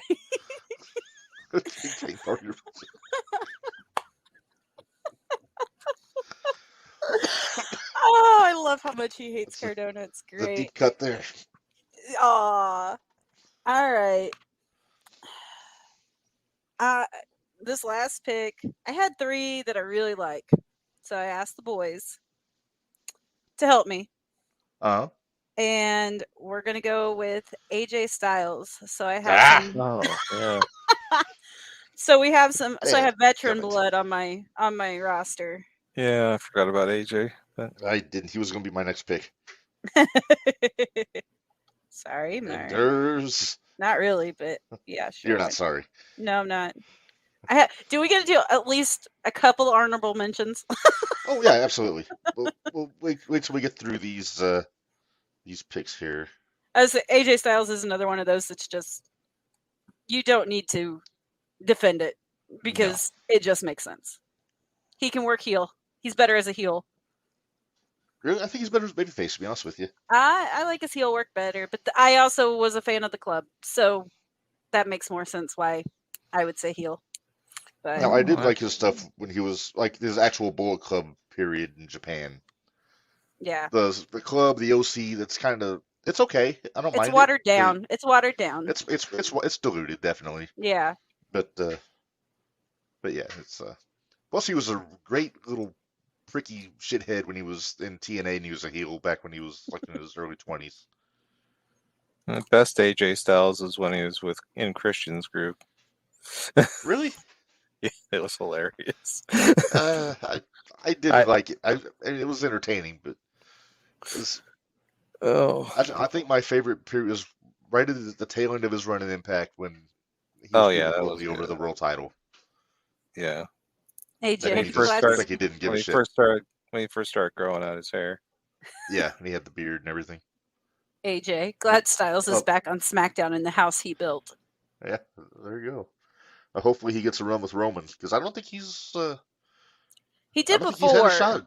Before he had the belt. Yeah, they had a lot of matches. Well, yeah. But like since Roman's been on this run, he hasn't really. AJ had the belt, I think. I'm pretty sure.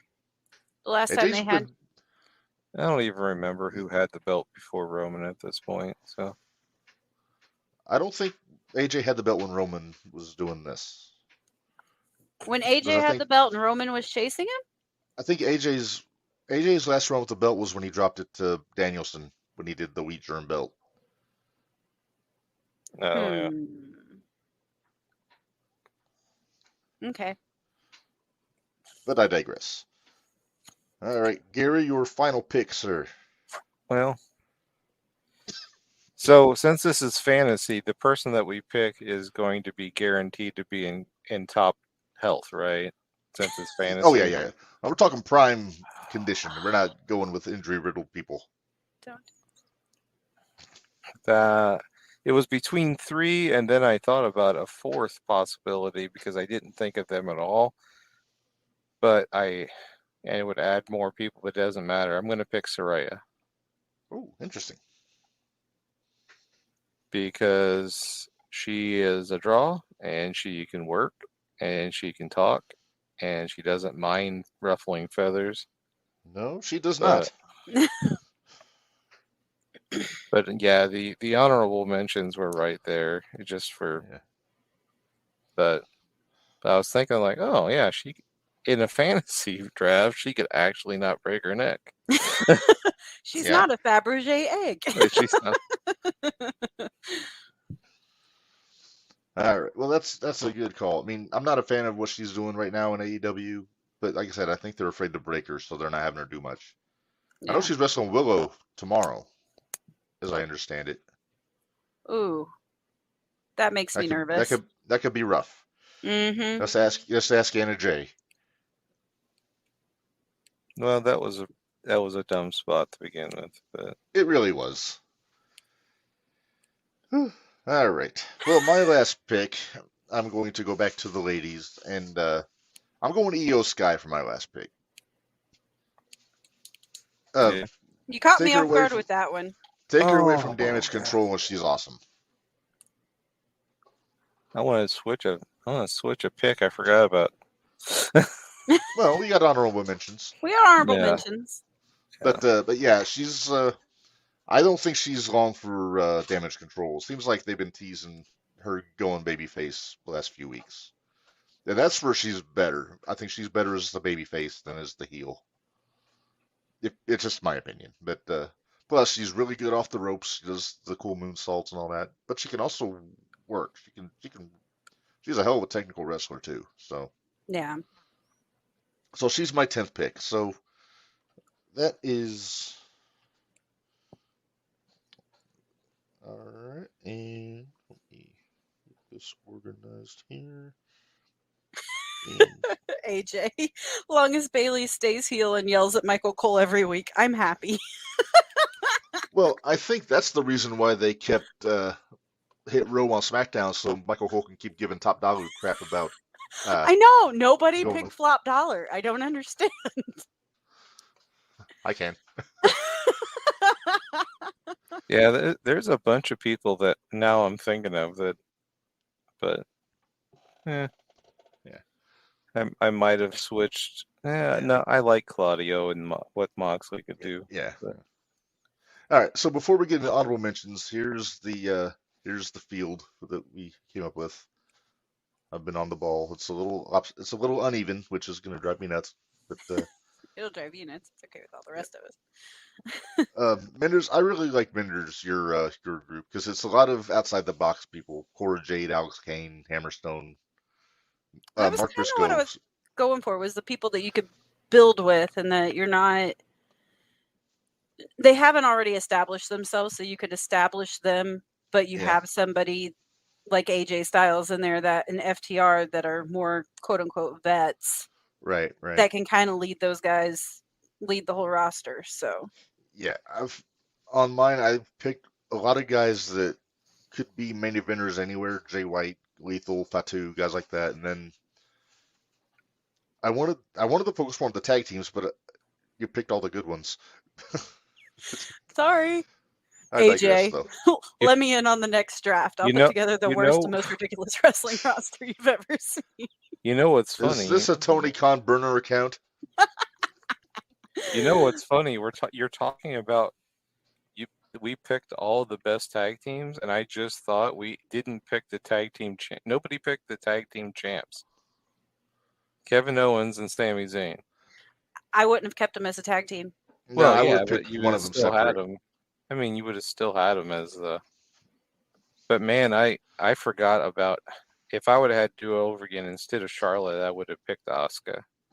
Like Kana Asuka, not just Asuka. Asuka, but because then you don't have the mouthpiece, but you could always put somebody with her. But I think she's better at English than they let on. So I know Io is. Yeah. But the promos have more oomph when they're in Japanese, though. Yeah. Like, well,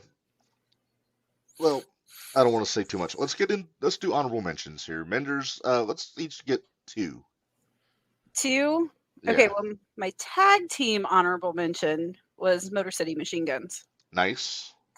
And then they almost made my list. I was going to say, the other one that I was fighting with between AJ Styles was Damian Priest. You took one of my honorable mentions, Minderz. I was going to go Priest. Barry, why would we pick up Paulie? No, but nobody picked up Roman either. Yeah, nobody said Roman either. Nobody cared. Nobody cared. Nobody cares. Roman. Draft managers. All right, Gary, your honorable mentions. I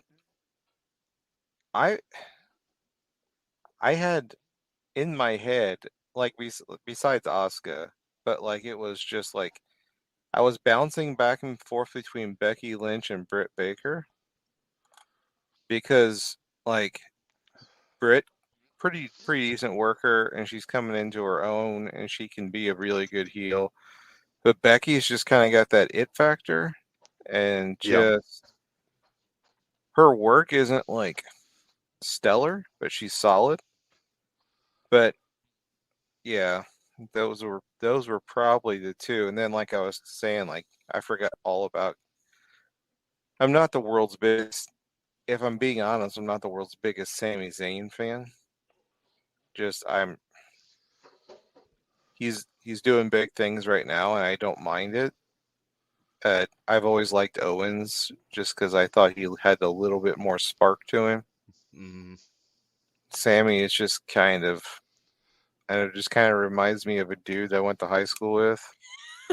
Like, isn't like, and I love Sami Zayn, like, away from the ring. Like any interview he's in, he's hilarious. He's thoughtful. Seems like a great guy. Like, but his just in-ring stuff has just never done it for me. I don't know. And it's not any fault of his. No. It's just mine. It's just my personal taste. But yeah. In ring, I would prefer when he was doing the El Generico stuff to when he unmasked. But same, I agree with you. I mean, I like I said, I like his work in general, but Owens always had more of the it factor, I thought, than Sammy did. I So just like Owens more than I like Sammy. yeah. All right. So is that one, or did you pick both your honorable mentions? I put him in there somewhere. He had Asuka. Oh, Asuka. Yeah. Asuka. Yeah. Okay. Yeah. Gotcha. Okay. Very nice. Well, since Minderz took Damian Priest, who I'm a big fan of, by the way. I loved his promo last night in Spanish. Yeah. I actually caught a little bit good. of it with my rudimentary high school Spanish. I needed LDLC there to translate for me. Yeah. Inside 01 USA joke. Yeah. You guys would love it if you go to the shows. So my first one I'm going to go with is I'm going to go Santos Escobar from, well, I guess he's from the LWO now, but this when he was in NXT, when he was the Cruiserweight champion, he was so good. And he still is. In the ring, he's still almost perfect. That dude's fantastic. Yeah. And he even had a little run in Impact under the hood when he was El Fantasmo or whatever it was. Yeah. And that's when I first saw him. But yeah, he has the look. He can move. He can AJ, correct me if I'm wrong, but wasn't he on Lucha Underground? Yeah, and I can't remember who he was on Lucha Underground. Probably El Fantasmo or something. Yeah, AJ knows more about Thanks, Lucha AJ. Underground than I do. Yeah, well, Santos AJ was also and I. on Lucha Underground too. Who was Santos though, AJ? What was his name on Lucha Underground? I don't remember. Well, we wait on AJ.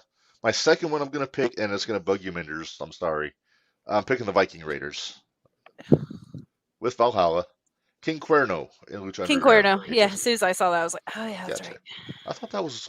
Oh no, Ricochet was Prince Puma. I got Ricochet was wrong. Prince Puma. Right. He was also Helios in Chikara, but that's neither here nor there. No one picked Braun Strowman. No one picked Ricochet. No one picked Breaker. No one picked Braun. Yeah.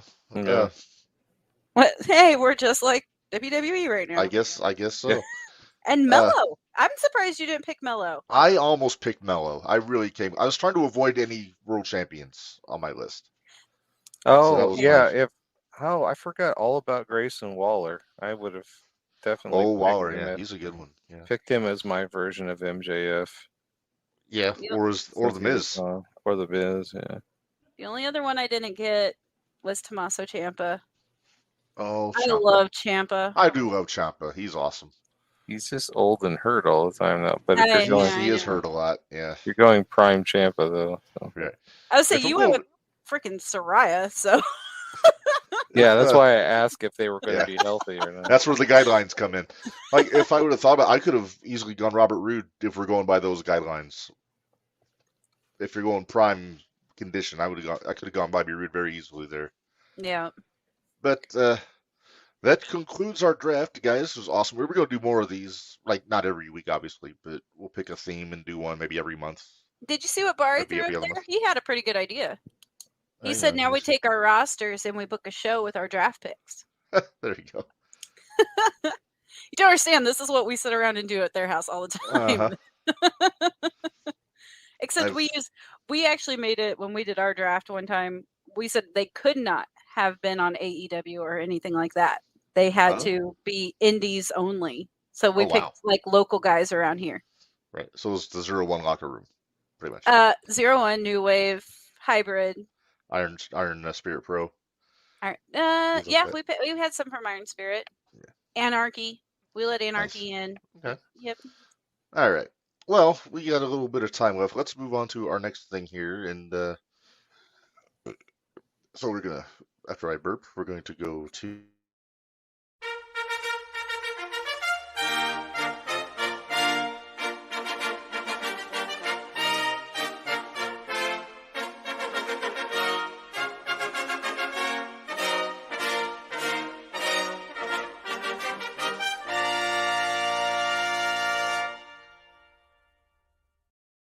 So I actually updated that little video thing with all the people that have gone in since then. But I can't use it yet because I actually threw in this week's inductee on there too. So, like, I was gonna say we're missing some on there. Yeah. Next episode, though, it'll be up to date. Okay. But yeah, JTR Hall of Fame, as usual. Just so many people to choose from, but I picked one of my favorites and one of yours, especially you, Gerald. There he is. Mr. Perfect. Mr. Perfect, Kurt Hennig. Cool Kurt, as he was known in AWA, because they didn't really know what to do with him. He was champ right before he left. Right before he left. But there you see, look at that young fella there with his pops. Larry the Axe. Not a handsome man, Larry the Axe, but God, Curtis big looks tough so much guy. like him. Axel looks so much like him. Yeah, he really does. Yeah, it's always been a sticking point with me, guys that wear the trunks and the boots with no knee pads. It just looks like he's in his underwear. Well, Yeah. Or as my wife says, his panties, which I've had to correct her about. It's funnier the way she says it. Though. It is funnier the way but it's so dismissive though. Panties. Trolloping around in their panties. Trolloping. Trolloping. I never heard that used as a verb before. But yeah, he starts off teaming with this old man. I think he wrestled the Road Warriors for the tag titles once. I forget. He was obviously he was the one doing the moves. Larry's more of just to come in and chop and punch kind of guy. Yeah. Just gonna hit you. So they tried everything with old Kurt. They put him with DDP and Medusa here at one point. Back when DDP was just a manager. A manager, yeah. Very tall manager. With gigantic hair. Yes. Yeah, he's 6'6", I think, but the hair made him 6'9". I want to say. Whatever works. Medusa's trying to keep up. Look at the hair on her. No kidding. That was like early 80s, wasn't it? They kept Aquanet in business back then. So he did this for a bit. Then I had to show this picture just for the mustache alone when he started teaming up with Big Scott Hall. Big Scott Hall. Back when they were trying to make him the AWA version of Magnum TA. Magnum TA Jr. But they had a long run with the tag titles, and then Scott and his mustache went away to Florida for greener pastures, and then they wound up getting back together again in WCW. But we'll get to that. Yeah.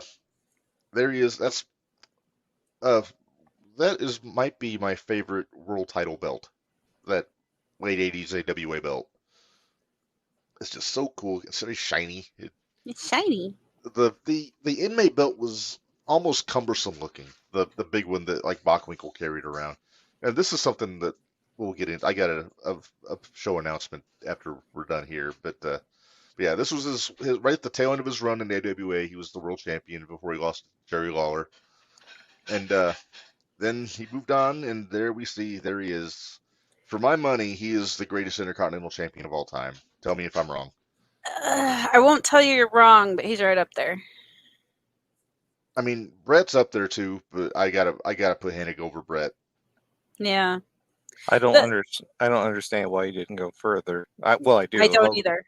Hogan was there. Well, Hogan, but yeah, then he got hurt. The back injuries. Yeah. Those vignettes though, when he was in WWF, that was so. Oh yes. Yes. The vignettes are great. See, AJ is thinking along the same lines as I was. I'm glad I'm not terrible. Man. Oh, he's thinking the same way I was. I wish he was at the Expo, Minderz. Oh, I would love to meet the Honky Tonk Man. That'd been so fun. But yeah, Perfect. I think 2-time IC champion. If he hadn't hurt his back, I think he would have been WWF champion, especially during the Brett years, like the early 90s. Yeah. Like maybe like sandwich him in between like Yoko. Maybe if Backlund instead of Backlund in '94, put it on Perfect. Please. Sorry, I wasn't a big Backlund fan. Not a big fan of Mr. Backlund. Nope. Well, he did make lemons out of lemonade, Minderz, because when he got hurt, they put him with this guy as the executive consultant to the Nature Boy in his tracksuit. And this is a great before and after here, Minderz. This picture's from the Royal Rumble when Flair won the belt. Look at him all. He's got the robe on. He's all nicely coiffed and not sweating and Not in good shape. Not half insane. Not half insane. Fast forward 59. No, I think it's an hour and 3 minutes later. There's the insane, and the hair's a mess. He's got the crazy eyes. That's just his default now. Yeah, Like, that's his default that's hair setting right now. It's just him being absolutely insane all the time. Yeah. So he came back. He got healthy again. Had a cup of coffee with Vince. Then he went to WCW, and this is the biggest what if I have for WCW, and that's this.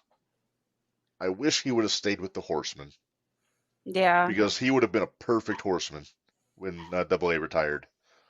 Just he had the style, he had the legacy, he had the promo, because Mongo's not going to carry a promo in that group. No. I love Mongo, but yeah, he was kind of the meathead of the team, But good thoughts to Mongo also, he's fighting, but he's got the ALS going, so it's weird. It's weird seeing him nowadays, but yeah, I digress. Back to good thoughts. So yeah, Kurt AA does the really cool retirement speech, passes his spot to Kurt, and yeah, AJ's not wrong. Very match yeah. Not wrong, but so Perfect joins the Horsemen. They go into War Games, which we'll talk more about War Games tomorrow, Minderz. But then all of a sudden, the big Russo-esque swerve, and he joins the NWO, where he did not fit. I don't think he fit in the NWO. No. Nope. I mean, I think the world of Perfect, he is not the cool hip guy in this group. No. He wasn't NWO. Yeah, not storyline for them, not at all. No. So enters into the feud with Flair. There he is wearing the robe on his first Nitro, I think, after he joined. I mean, did he age? It just looks weird. He just became like a tertiary NWO member, he did. like Vincent or Scott Norton or Stevie Ray. Ray.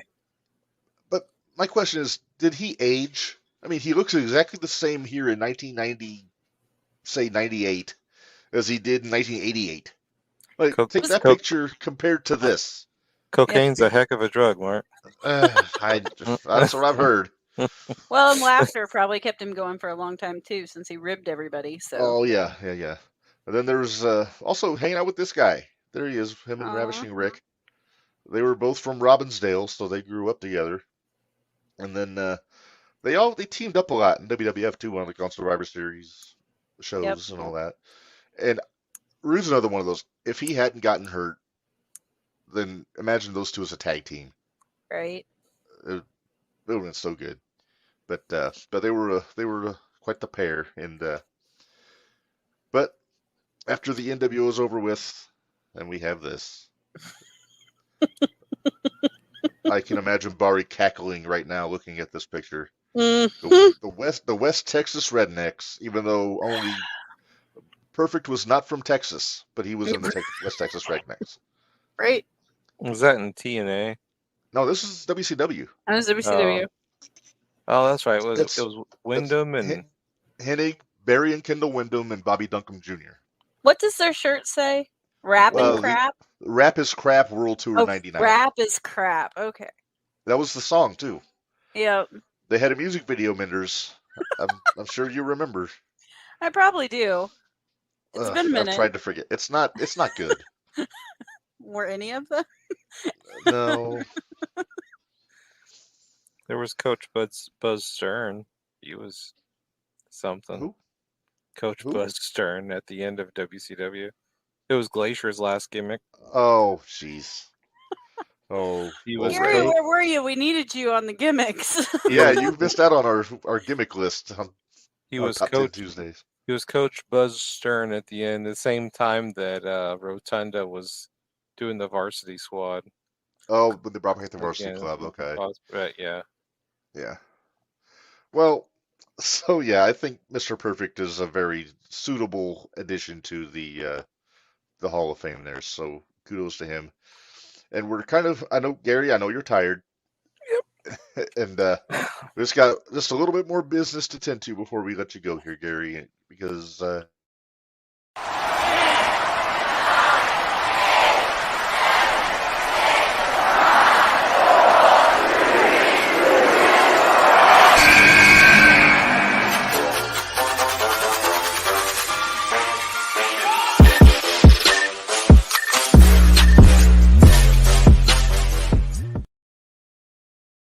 cue the not quite Devontae Knox music Not for quite. the Top 10 Tuesday. So, Minderz, I kept you in the dark today about what the You topic did. was. I have no idea what the topic is. So, it's kind of topical, since we were talking about the new WWE World Heavyweight Championship. Its close resemblance to the Big Gold, which we all agree is awesome looking. Hmm. Our topic today, greatest WWE World Heavyweight Champions 02 to 14. This is only the guys that held the Big Gold, though, not the WWE champions. Okay. So that's our starting from September when Triple H was awarded the belt by Bischoff. So like not when like The Rock was the WCW champion during the invasion. So that's my guidelines. Okay. All right. With that being said, wake up, Gary. I'm awake. All right. Just making sure. Just making sure. All right. Get it. Come on. All right. Yeah, gotta go. All right. Number 10. The world's strongest man, Mark Henry. This was my favorite run of his. He was so legit here. Like he just wanted, you thought he just wanted to hurt people. Yeah. And Yeah, his Hall of Pain run. His Hall of Pain. Yes, the Him Hall of Pain. and Big Show having really good matches for two guys that shouldn't have been able to do what they're doing. Yeah. And also, damn good promo during that time. He could cut a really good heel promo back then. Yeah. I remember watching the when he beat Randy Orton for the world title. I was watching with Dustin at my house in Tilton on the pay-per-view. But it kind of got lost in the Punk beating Cena and running to his refrigerator later in the night. But I digress. All right, number 9. Sentimentally, maybe my favorite. King Booker.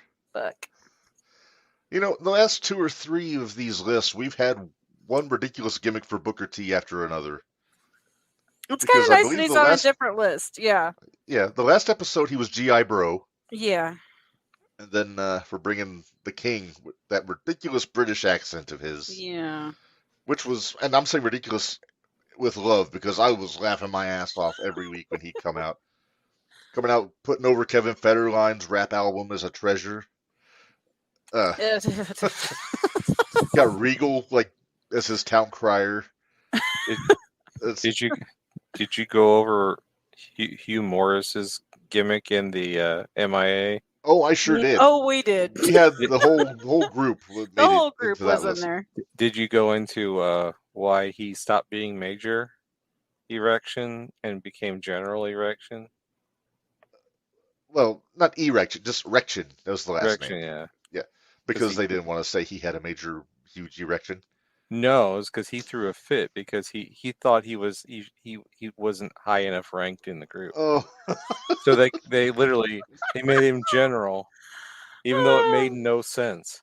Well, Van Hammer, but, Van Hammer was Private Stash yeah. But he thought he should be Major Stash. Yeah. Even though they already had major guns, Yeah. tightly bucked with the big cans. AJ. The Lieutenant Loco and Corporal Cajun, not to be forgotten. Corporal Cajun. Lash LaRue. Double L. That's right. With heads the sideburns to match, They have the L-shaped sideburns. We're getting off on a tangent, and I need to stop to it. All right, so King Booker, number 9. Number 8, I put John Cena on here. He had 2 or 3 runs with that belt, and not bad either. He came back from his broken neck and beat Jericho for it. He won it at Mania. He got it off Edge. he got it off Edge, and then he beat Alberto for it later on, I think, before they unified him with Thornton's belt. I cheated. I read the belt. Oh, yeah. I think this was from WrestleMania because there was a three-way with him and Big Show. Lazy booking, as they say. As they say. But yeah, it's hard not to have a world title list without John Cena in some form or fashion. Yeah, I guess.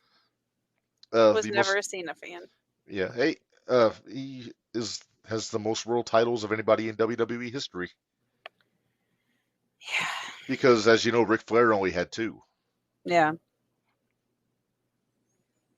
Ugh, okay, move on. All right, number 7. It's Gary's favorite wrestler, CM Punk. CM, I told you so, Punk. The only reason I like Punk now is because I can just rub it in people's faces. They're like, he's never coming back to wrestling because he'd made too big of a. I'm like, what are you talking about? He's just counting the money. He's getting paid. He's getting paid to stay home. It's a work. I don't understand. But on top of that, I did actually enjoy the dog collar match with MJF. You know what? So did I. The build up to that was really good. Him coming out to his old. Although a lot of people didn't quite understand it, I just love that. I love AFI, and I love that song. So I was like, oh.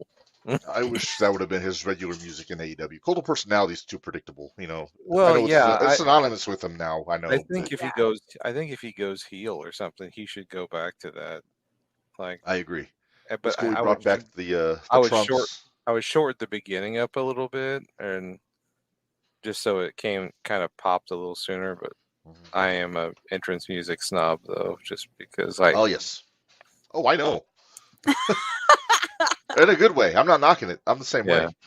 I'm big on entrance music to me is when you enter, like within the song. Like I hate people who come out at the wrong time.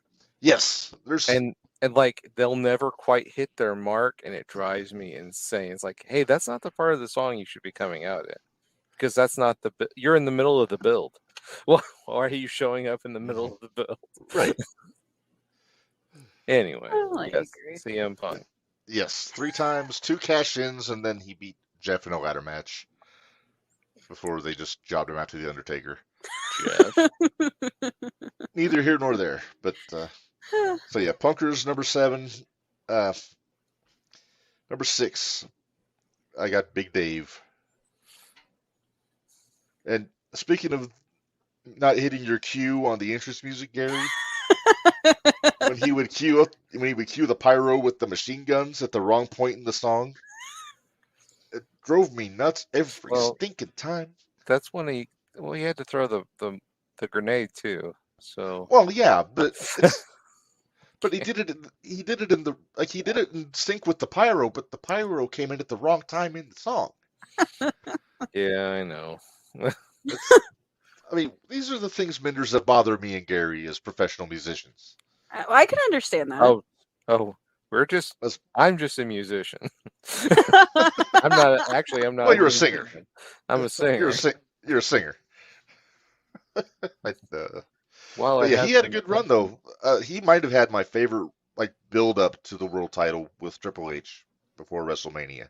Yeah. Just the way they did that, and I thought it was really done really well. It's one of those slow burns that we like so much because it was almost a year in the making. I liked his run there right before he quit. Like I thought. When he turned heel. I thought that was probably his best work. It was pretty good. He looked ridiculous. Yeah. He looked like an idiot, but yeah, the work was good. But yeah, so Batista's number 6. Number 5, we're going to stay with the whole evolution theme here. Randy. We got the Viper. That is his first win when he beat Benoit at SummerSlam there. We got to hold it for a cup of coffee before Hunter wanted it back. Yeah. And, But then when he got it back in like 09, was it? That sounds right. 08? No, it was 07. 07. No. Hold on, Bari will probably correct Bari you. will correct us. But at the end of the 2000s, he got it back, and then he had a really good run with it. Yeah. The years are kind of foggy on me a little bit. If I had more time to research, because not like I had 2 weeks or anything to do this. That's another guy I didn't start liking until around the pandemic era. Was Orton. Oh yeah. I never Really? liked Randy Orton. Couldn't. Oh, I loved. I've always been a big fan. He was so slow, like with everything. Like he had so many rest holds, and I know he's smooth, but it was always the same. It was almost moves of doom, but he didn't have anything. But like now he's actually showing, like he started showing something. Character. Charisma. Like it wasn't just that stone cold thing. It's just he did. Yeah. Riddle was good for him. Yeah. See, now I actually was at the SmackDown when Randy Orton debuted. So was I. Oh yeah, that's right. You told me you were. I was there. I was beat there Bob too. Holly. Yup. I was there. They had that awkward backstage with him, Vince, and Stacy Keibler. Yep. Because that was when Edge and Kurt Angle were feuding. I was there in so Indy good. for Rey Mysterio's debut. Cool. I don't remember if it was Raw or SmackDown, It but was they SmackDown. did the cage match and he jumped off the top. And yeah, I think he beat Chavo that night, didn't he? Ironically, might have been Chavito. Chavo, he's been running this track. He's been working a lot lately. Yeah. Also, kind of covering his ass a little bit too. Maybe? A little bit. Oh, did you see AJ's comment? Oh, hang on. Let me look. Oh, okay, yeah. I like Viper when he was an evil bastard, kicked everyone in the head, and he had legacy. Whatever happened to those guys? Well, Ted Jr. ain't gonna be back anytime soon. Nope. He's got some other business to tend to. Is he a preacher now, or what's he doing? He's a criminal jail. now. He's a criminal. You know that thing Brett Favre got in trouble for? Brett Favre, whatever. Yeah. But Ted DiBiase Jr. is caught up in that too. It's like fraud and money laundering. Like $2 million. It's like, it's a lot of money. It's a lot of money. Because he didn't have as much money as Brett Favre. Yeah, that guy. Who is somehow still not in jail and is actually trying to sue Pat McAfee for everything. Yeah. Even though it's a freedom of press issue, number one. And number two, he didn't tell any lies. No, he wasn't lying about anything. But I digress. Well, Gary, we fell on another tangent. Yeah. Oh, Bari's clearing it up. $3.9 million to Mississippi.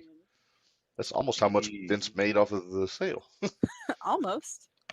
Well, not really. But, all right, back to the issue at hand here, Gerald, because we're at 2:15 almost right now, so we're gonna get you out of here in a timely fashion.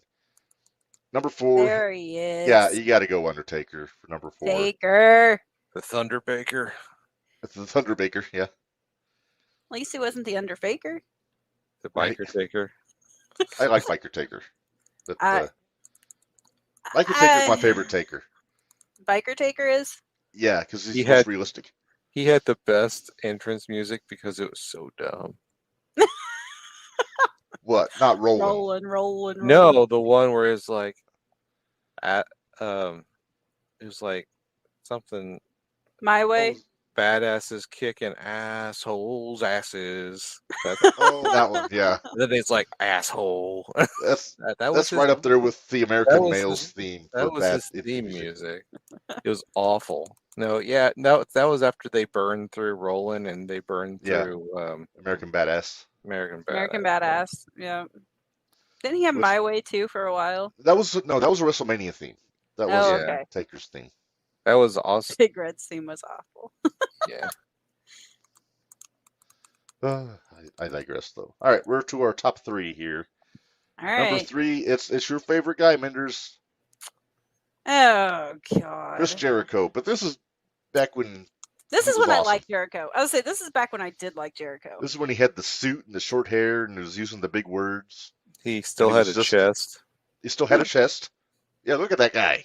He never was the most yoked fella, but, he was in shape. Well, he tore something at some point. Like, same thing that happened with Kofi. Yeah, that was definitely best in the world, Jericho. That's when I was okay with Jericho. Yeah. When they had to find a creative way to get the belt off of Punk without beating him. Yeah. Best Nth World Jericho. I'm just kidding there. All right. So, but yeah, multiple championships. Also was WCW champion during the invasion, but that doesn't count toward this. Technically, the first guy to hold this belt is the World Heavyweight Championship, I think, because it's when he beat The Rock and Austin in the same night. Was that when he actually became, was it? He was the undisputed champion. Undisputed champion, yeah. But he was carrying both belts, though. Mm-hmm. But that falls beyond our timeline because that wasn't the same gold belt that was in this picture here. Right. Because that one has the logo on it, the original one. The one that I have didn't have the WWE logo on there. But yeah, I think a very worthy number 3 there. Number 1 and number 2, I could have gone back and forth on which one was which. Okay. So it's kind of more of a 1 and 1A. But 1 and 1A. Okay. But for the purposes of this list, number 2, gotta throw Edge on there. Well, I wasn't. Okay. Edge was almost synonymous with this belt. Him and the guy number 1 were both the guys most synonymous with this big gold belt. So good back then. Yes. I was lukewarm on Edge, like Brood Edge and like Invasion Edge when he was the Intercontinental Champion and all that. When he came back in 2004 from his neck surgery, that's when I started really digging what he was doing. And then when he became rated R. Then when he became rated R, he stopped doing the shit with Lita, and he was just the big gold belt guy, I'm talking like 2007, I think. I think that's when he cashed in and won the world title from Undertaker on SmackDown. Okay. And then after that, he was always kind of in the hunt for that title. Yeah. For years until he retired. And he retired as champion. Yeah, he did. Actually gave up that belt and retired. So yeah, he's definitely got to be high up on that list there. Plus, he had a cool look with the trench coat. He wears the trench coat better than Brock does. No kidding. Yeah, he ordered Undertaker off of Walmart. Come on now. Brock needs a bigger duster. Every time I think of Edge now, and it's because of the Edge and Christian podcast, where they had like the impersonation contest, and the guy came on as Stone Cold, and it's just like, better shut up before I drop you on that stack of dimes you're calling neck. Did you ever watch the EMC show that totally reeks of awesomeness on the network? Yeah. Yep. Did you see when they did the Goonies parody with Sean Mooney in his pants? Yeah. It's ridiculous, but it was awesome. Ed Funaki as Data. Yeah. Yeah. God. They did a Kill Bill parody too with Beth as the bride. Yeah. Yeah. I mean, that's actually pretty well done. But the show was ruined for me when they put Tommy Dreamer in the kiddie pool covered in baby oil. That was just off-putting. Tommy. Don't look at me, Gary. That's like one of my favorite stories ever, like Stone Cold on the cross, being raised up and he's trying to act tough, and Christian's like, don't look at me. It's like, wow, long. Playing the game. If you can't have fun at work, then what's the point? I used to listen to ENC podcast all the time too. Oh my gosh. I loved it. Yes. I was bummed when they took it off. Yeah, that sucked. No, they had to come back to work. Yeah, I know. Edge had to go film Vikings or whatever it was. What sucks is I was looking to start listening to it again because it's been so long, but like the section, I can't find the section before they switched companies. They switched to like the bigger podcast company. Oh yeah, and like all the episodes before that are gone off. That sucks everywhere. So Edge actually read one of my questions on the podcast really? once. Yeah, I asked the Mount Rushmore of NXT. Ooh. And they actually Good went question. through it. I was Nice. impressed. Nice. I've had a couple questions read on Pritchard's podcast, but I forget what they were. I think I asked if they ever thought about having the Mountie ride to the ring on a horse. And he said they had, but they couldn't figure out the logistics because the aisle was so slippery. Yeah. That's the perfect Mark Redmond question. Like, if you had to, like, distill down Mark's questioning of things, Right? that's it. Just like, it's like, this global warming is going on, and Mark's just sitting there. He's really toiling away, and he's like, you know what? Wonder why the Mountie never rode down on a horse. That is. These are the things that cloud my mind, Gary. This is every single third wheels practice when we're in the middle of. Because I've always got wrestling on the TV on mute. And he's just, every once in a while, he'll just stop strumming his guitar and he's just watching. And it's like 1985 SummerSlam. A lot of title-ass main events. Yeah. The occasional WrestleMania. Gary, we've flown onto another tangent. So let's. Yep. The cat has informed me that we're taking too long, so we're going to get to number one here.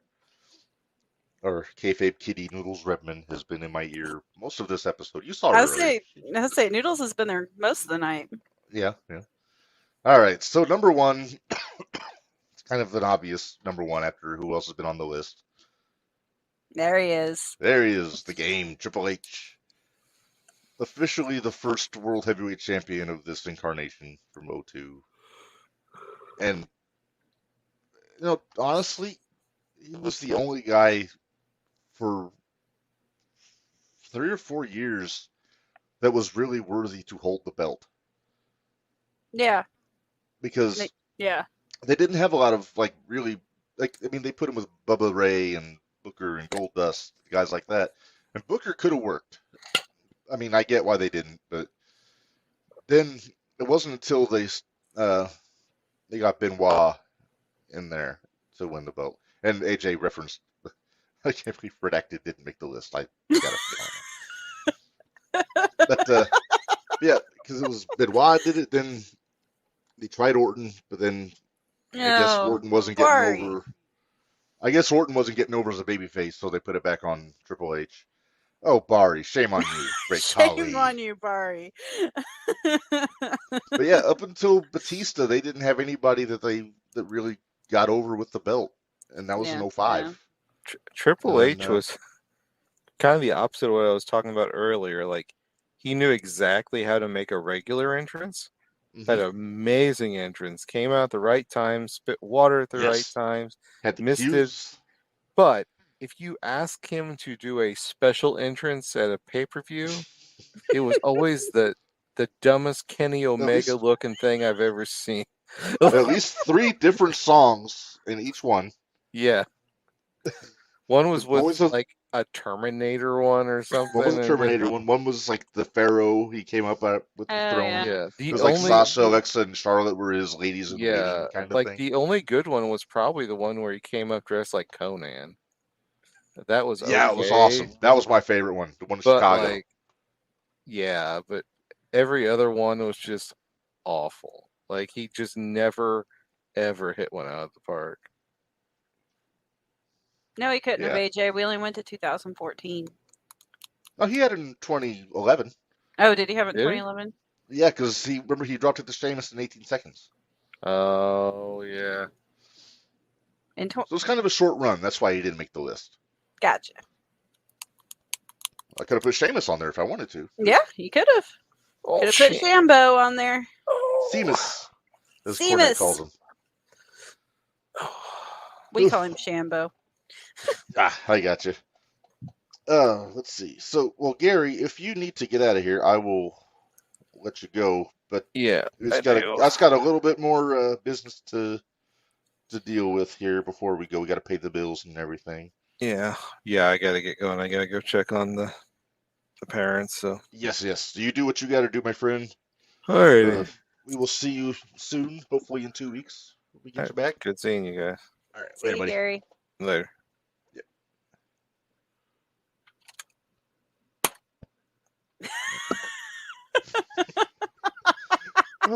And done. Pretty much. Great. Mic drop. Yeah. Okay, so AJ said 2012. Yeah, it was basically from like November of 2011 through WrestleMania in 2012. Okay.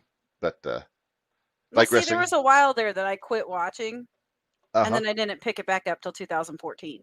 So there was a little bit where I didn't watch. So yeah. All right, so got a little more business to deal with. Gonna pay some bills, and then I got an announcement to make here, Minderz, for the network. Okay.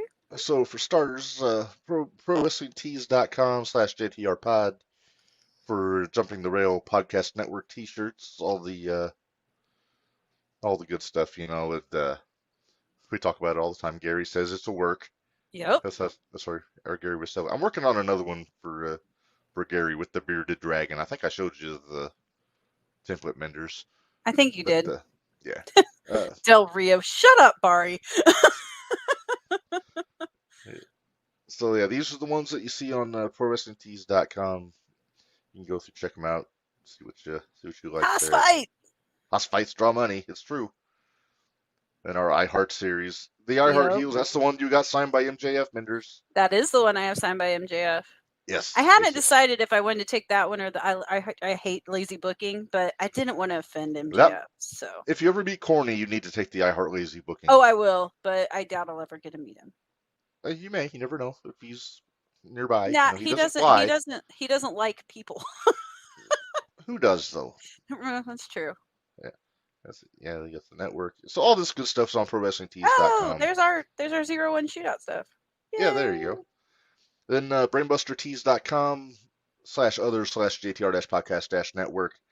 Got some other cool stuff here: hoodies, baseball shirts, T-shirts, fanny packs, hats, stickers, all kinds of cool stuff there. So check that out.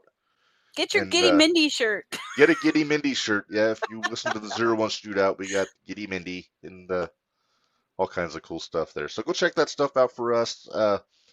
Then also, I want to make a programming announcement here, because after chatting with our buddy Bari, we have decided to launch a YouTube series coming up. We haven't decided on a date yet, but it's going to happen. It won't be a podcast. It's just going to be on the Jumping the Rail YouTube channels. And it's going to basically be focused on championship belts, history, designs, all that kind of stuff. And you two will be in hog heaven. Yeah, there you see it there. Gold Rush with Reb and Bari. And because we're both giant belt nerds, and it should be fun, you know. We will, like, if we get more, we'll show them on the air. We'll talk about them, all that stuff. And Bari better have all of his behind him. He may. If I had more shelving behind me, all I have is a curtain. Yeah. So I can't really do that on my end. But yeah. So it should be fun if you like title belts. We'll just kind of do our thing. Just kind of mark out a little bit on these and what we like about them, what we don't. They do mark out on them. But so yeah, just keep an eye on the socials. We'll put it up for sure when we have a date for our first episodes. And yeah, so hopefully you'll check it out and you'll enjoy it. And Minderz, I don't think I have anything else to deal with today, unless you have anything you want to add. Well, make sure you catch us tomorrow when we get ready for War Games on the 0-1 Shootout podcast at 5 o'clock. Yes. At 5 o'clock, we will be joined by the chairman of the Lowlifes in 0-1 USA, one Jordan Perry. Because if you haven't got your tickets yet, 0-1 USA in Decatur, the War Games show on Saturday, it should be a lot of fun. Devon Dudley's going to be there. Devon Dudley's going to be there. We're actually going to meet and greet him this time, though, right? Yeah, I would choose to meet and greet him. I am going to do the same. Nice. And I don't know, there might be some other cool stuff happening, but we have to find out for sure before we make that known. Yeah. You can also get your picture taken in the cage on Saturday. Well, everybody else can. After the show, we'll get you in there somehow. No thanks. Just go over the top, you know. You don't have to put I'll just climb over the top. That sounds like a great plan. Show me the flaws in that plan. I'm kidding. One, I'll be in a wheelchair at the show. That could be a problem. That could be a problem. Okay, but yeah, so tomorrow night, 5 o'clock p.m. Join us on the 0-1 shootout with Jordan Perry talking about war games. And then we'll be back here in 2 weeks with another episode of Jumping the Rails. So for the departed bearded dragon, Gary Vasilio, and for Minderz, this is Reb saying life is hard, work stiff, and we will see you later.